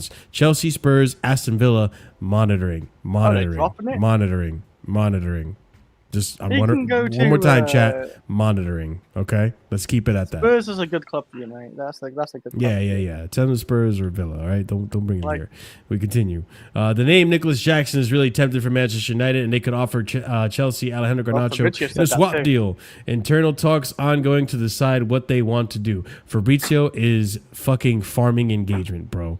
All right, he's been tweeting about Garnacho every day, bro, saying the same thing. Simmons tweet, and he'll put like Chelsea still monitoring Garnacho. Give it. I mean, can you blame him? Like, it's a blue tick, man. You get paid for like. I hate these blue ticks, bro. I genuinely hate when it's done to people's brains. Manchester United are not currently pursuing. Oh, there you go, Ben Jacobs. Ben Jacobs Bomber right here, guys. Manchester United are not currently pursuing Nicholas Jackson's situation. Only change if finances of a potential deal alter significantly. Nothing active as it stands, despite respect for the player. Don't forget what I keep telling you. Keep an eye for the situation of Garnacho to Chelsea, depending on what happens with Manchester United, according to Fabrizio Romano. Shut up, Fabrizio. No one asked you. All right, and then we have here Matt Law. Oh, yeah. West Ham are interested in Nicholas Jackson. West Ham, for you, my friend, 70. For you, my friend, £70 million. Cough it up. Just for you, my friend. Just for you. Man. Just for you. I don't know. We'll throw in KDH in there too. I mean, that's not a bad deal if you get both of them the same. I mean, that's solid. Yeah. Obviously, I don't want Garnacho. I mean, unless it's like a last resort kind of thing. What last resort, man? If we got Xavi Simmons and last resort or that my is true. Last resort, man. Like Neto, where does Garnacho fit? I swear to God, though. Don't do this to me, Chelsea. Do not sign Garnacho and don't get. If they don't get Xavi Simmons and bottle that and then get Garnacho, I think I might just. Bro, I'm telling you, like we win, bro. Like I don't know, man. Like what was bro? Like Leeds away, we like bop him like 6-0 or something. Garnacho gets no minutes off the bench, so he puts like a sarcastic post on IG. I don't need it, man. I'm good, man. Yeah, this is true. This is true. That's what I'm saying. I'm okay. I don't need to. And there are people out there. You may or may not know who they are. That's true, by the way. That's true. Like it's crazy to say, but that'd be true. It's true. At least Jackson's a positive like vibe around the dressing room, or like he won't post stupid. No, that's what I'm saying. Like if he goes, cool, we get money out of it. But if he stays, we could still use him. Like I know, of course, no. He isn't pushing a bad attitude. If he stays, Jackson is the best third option striker in the league by far. Yeah, I would agree with that. Like this is the thing. Like I need people to put aside recency bias. Because I know there's a lot of people out there saying, no, he has to go. No, Jackson's a liability. And to an extent, I understand that. He's a liability to have as your starter. Exactly. But as a bench option, and now we're going to see Jackson when he's in competition, right? Like he's not guaranteed to start now. Now he's going to have to compete for a start against Delap and João Pedro. He's currently third choice. So I'm telling you right now, keeping Jackson isn't actually that bad of a move. And I mean, look, it's a win-win either way. Like if he goes, cool, then we get 60 million out of it, hopefully minimum, right? If he stays, then cool, we have a third option. We're going to rotate. He's not a bad striker, or he's not a bad attacker, I should say. Like you got to also remember first full professional season, first season under Chelsea, 14 non-penalty goals in the Premier League. Remember the conversations people were having in the beginning of this previous season, which, by the way, by November, December, this man had already scored 9 goals, people. 9 goals less than halfway through the season. Like, motherfuckers are out here comparing him to Erling Haaland, myself included. You know, I was saying, like, yo, this guy might actually be better than Erling Haaland right now in his current form. These were conversations we were having. At the start of the season? Yes. I mean, he was very clinical at the start of the season. I thought, oh, wow, okay, he's improving. So you guys know, and you guys seen it with your own eyes, there is a good player there. I wouldn't have the conversation with Ben Haaland. It's just form-wise, he's Ben Haaland. On form, he was. Yeah, on form. Yeah.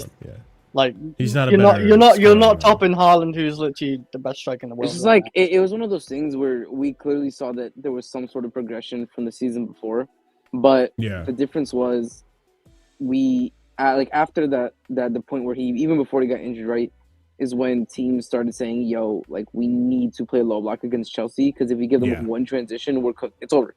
Like Liverpool gave us one transition moment and Jackson scored on them. Like. After that Liverpool game, after they saw what we did to Newcastle, they're like, yeah, so we're not playing mano a mano with Chelsea at all. And that's when we started facing the low blocks from hell. And then that's when Jackson had no space to run into. He had nowhere to turn to. If he wanted to turn, there was 2 defenders. He couldn't do it. And he didn't know how to deal with that. And he fell off.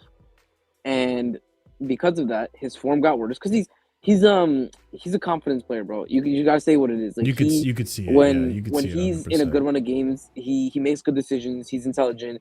When he's in bad form, he's greedy. He takes shots he doesn't need to. He's erratic. Like it's. There's also a really good point from EE. No, 100%. That's the thing too. I remember the Pochettino window, and you could probably look back into the logs and find it there when we were talking about Jackson coming in. From the get-go, me, Chris, whoever was on the panel, probably Ahmed, Surfer, we were all saying this Jackson is probably like a backup striker. We still need to get like an Osimhen, so on and so forth. Like he was never meant to be the starting striker for Chelsea. He looked good in preseason. We thought we could cook with oil there, and you know. We saw the deficiencies. You saw he was still developing. He was still raw. Despite being raw, he still had a good season. But we knew, like, okay, no, he can't be the starting striker. Like, we need to get a striker that can come in, bag 20 goals, easy, without question. There was always a question mark on if Jackson could do it or not.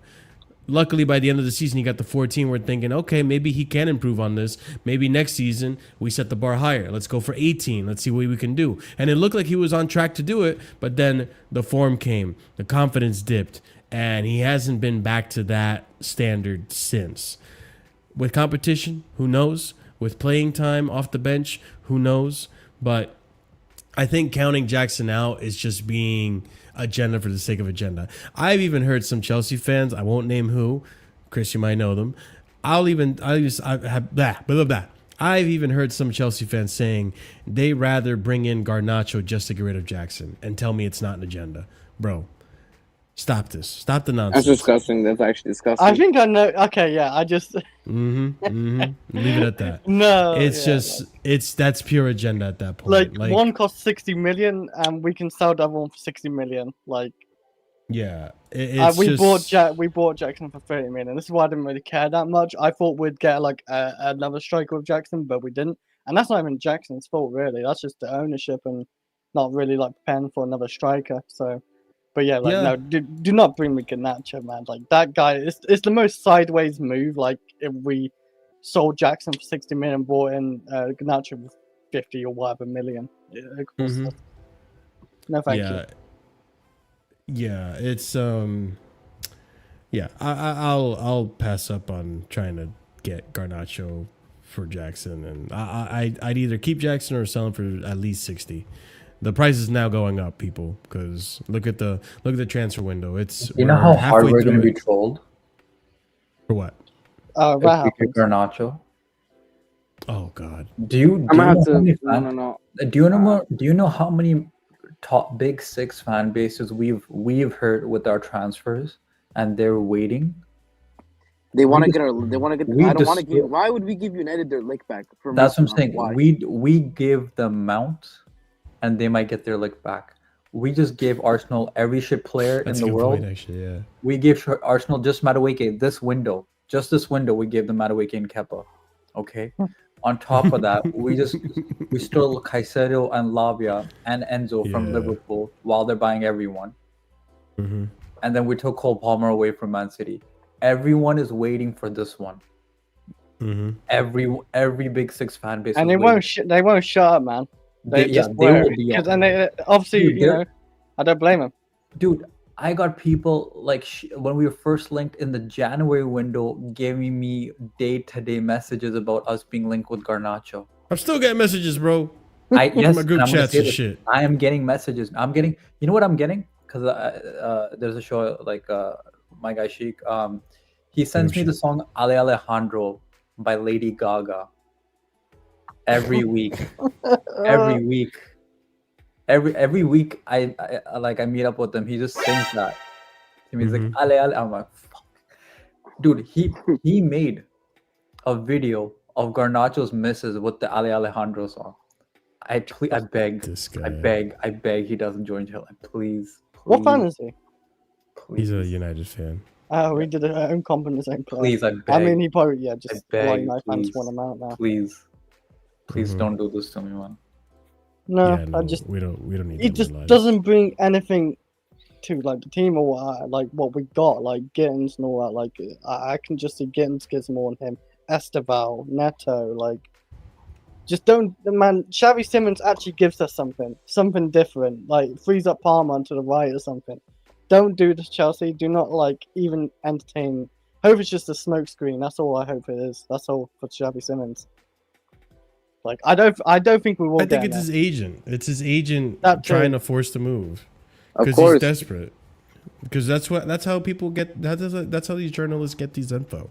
It's not the club telling them. It's the players' agents telling them, like, "Hey, listen, Chelsea's talking to Garnacho.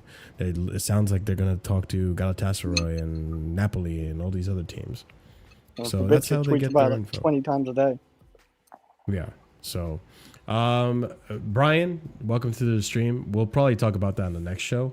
Because that news just broke out, the whole kid from Crystal Palace and shit. But we are getting close to the 3-hour mark, so I do want to wrap it up with 2 more stories. Big up to every single one of you who are watching the show. And if you haven't done so already, smash up the like. We're close to 100, which is amazing. So if you haven't already done so, help support the team. Help to support Casually FC and Balotelli over here. And get us to 100 likes. Really, really good way to help the channel grow. And subscribe if you're new here. So let's go on to the next story. One of the second to last story. Felix to Benfica. Let's revisit this because there's been a few updates on this. So in regards to outgoings, right? Latest, Benfica preparing a final push for João Felix signing. The Reds already have a preliminary agreement in place with the forward and are closer to reaching an agreement with Chelsea with a view of acquiring half of his transfer fee. João Felix is very close to seeing a return to Benfica confirmed. The agreement is close to being closed for 25 million euros for 50% of his rights. The expectation is that the deal will be completed by Friday, with the possibility of Felix already being present in the Subio Cup on Saturday against Jose Mourinho's Fenerbahce. Now it's coming from Record Portugal, who kind of a 50-50 source. Sometimes good, sometimes maybe shit. We continue on. João Felix is a subject of talks from one large club in Portugal and a few others in the Saudi Pro League. Chelsea are looking to sell 25-year-old attacker for 50 million euros, including add-ons via the Athletic. And then lastly, on João Felix, Fabrizio reporting that Benfica are going big for João Felix. Benfica are working on a deal for Jorge Mendes and Chelsea. Benfica don't have crazy money. So listen, 50 million euros, not that crazy money. Look at the market. Look at how much money players are going for nowadays. Listen, man, that's about the average. So it's not crazy money. And also, let's be real. You guys sell players all the time. You guys have money. Stop the nonsense. Stop it. But yeah, Benfica, Saudi clubs, 50 million euros.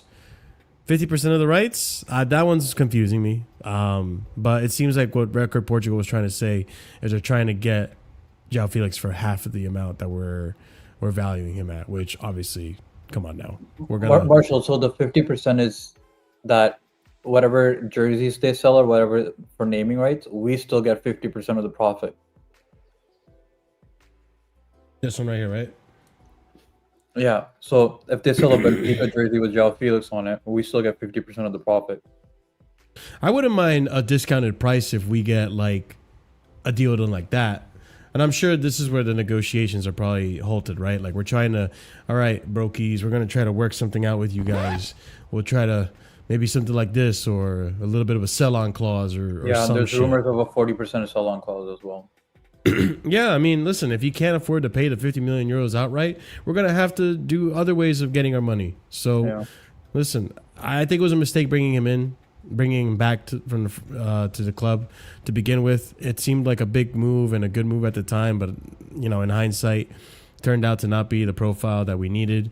I wasn't 100% certain on if this was going to be a good move either. I was on the fence about it, but hey, it is what it is.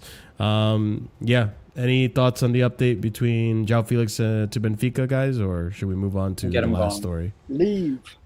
You're not welcome here no more. Damn. Nah, like Andrew, like will be happy, man. I think of Andrew, man. As soon as he gets sold, Andrew will show up to the stream. I promise you. I'm surprised Andrew's not like. You know what the sad part was? Me and him during the Euros laughed out loud together on Sarcasm City when we watched Felix miss the penalty live. We were we couldn't stop laughing. We literally couldn't stop laughing for 10 minutes. Because he missed, and we're like, we know how shit he is, and then he joined us. And then you got to see a lot of Chelsea fans typing out. I'm not gonna drink Garnacho at all. I'm not gonna say anything. I'm not gonna do anything. No, don't do anything on Garnacho, please. Do not laugh at any of his don't laugh at Garnacho. Like plays or whatever. I mean, he won't be playing now, luckily, but yeah. So yeah, I couldn't believe it. Like, making that signing was just like such a sideways move as well with that one.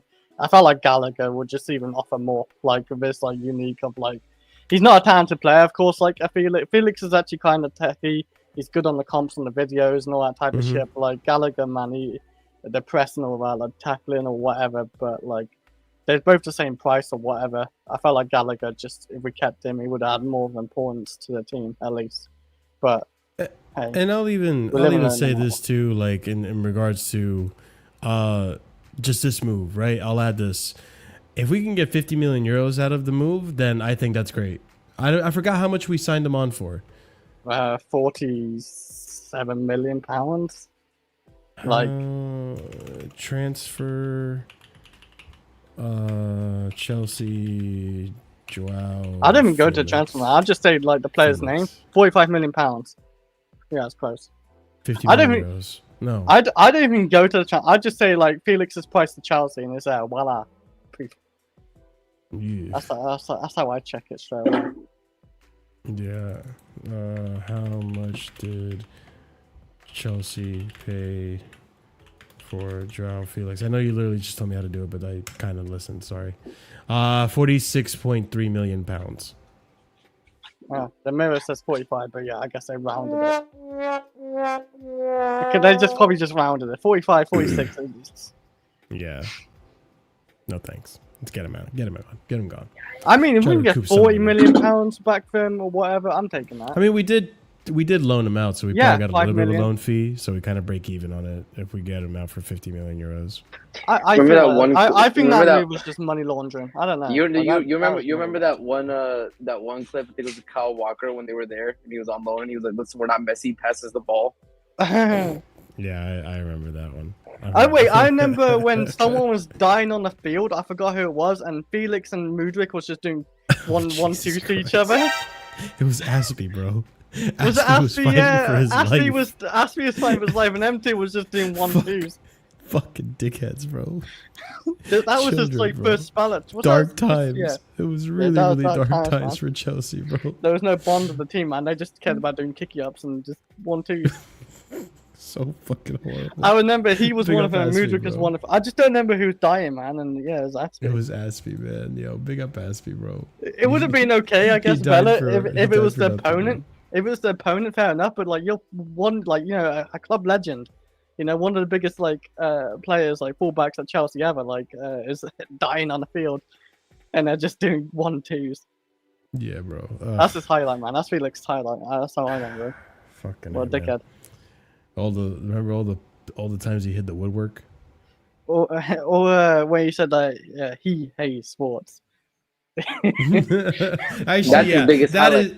That is his biggest highlight. Yeah, he hates sports. That's his biggest highlight. Yeah, no, for sure. That's it reminded me like Ivanovic, when he tried saying .or.uk, whatever, like he was getting confused and Hazard was dying.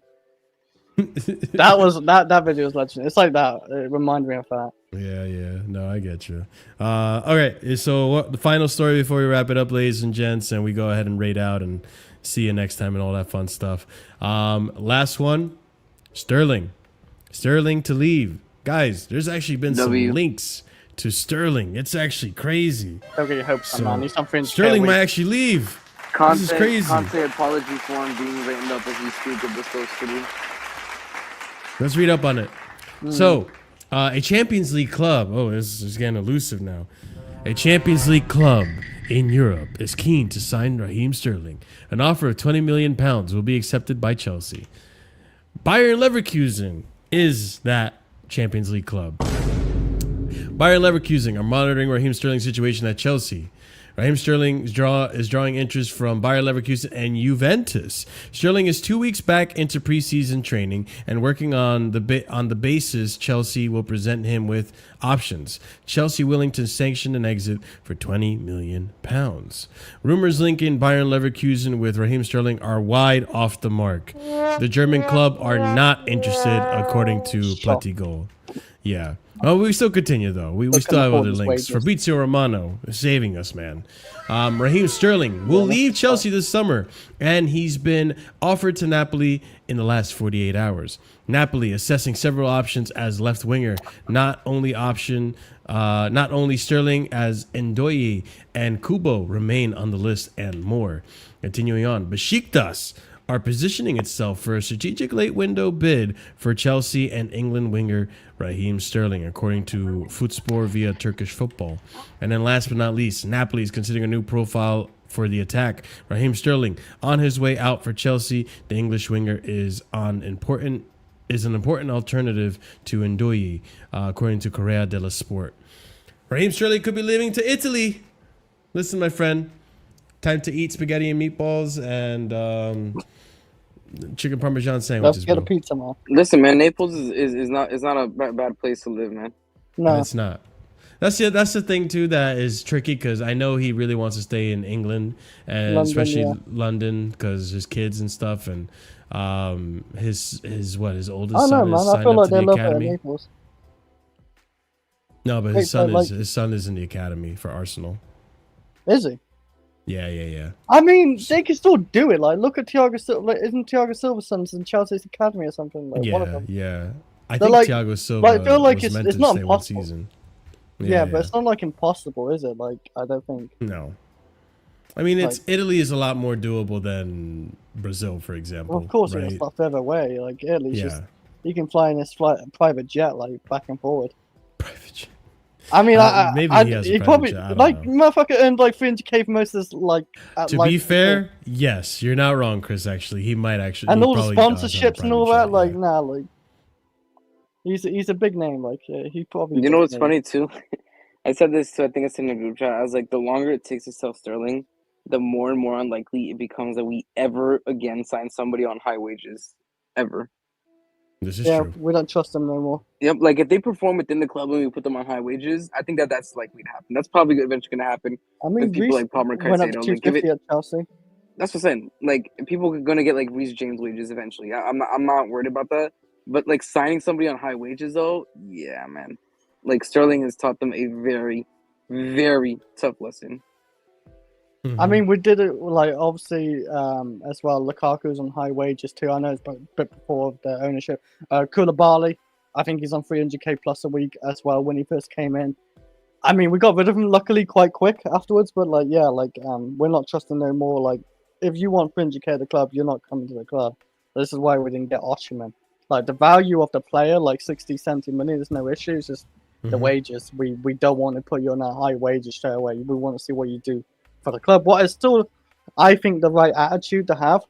I don't like actually like players on 300k straight away since we the players. I feel like if we did that now, the players like we got like Cole Palmer and all that, Kukure, Enzo, Caicedo, they feel cheated.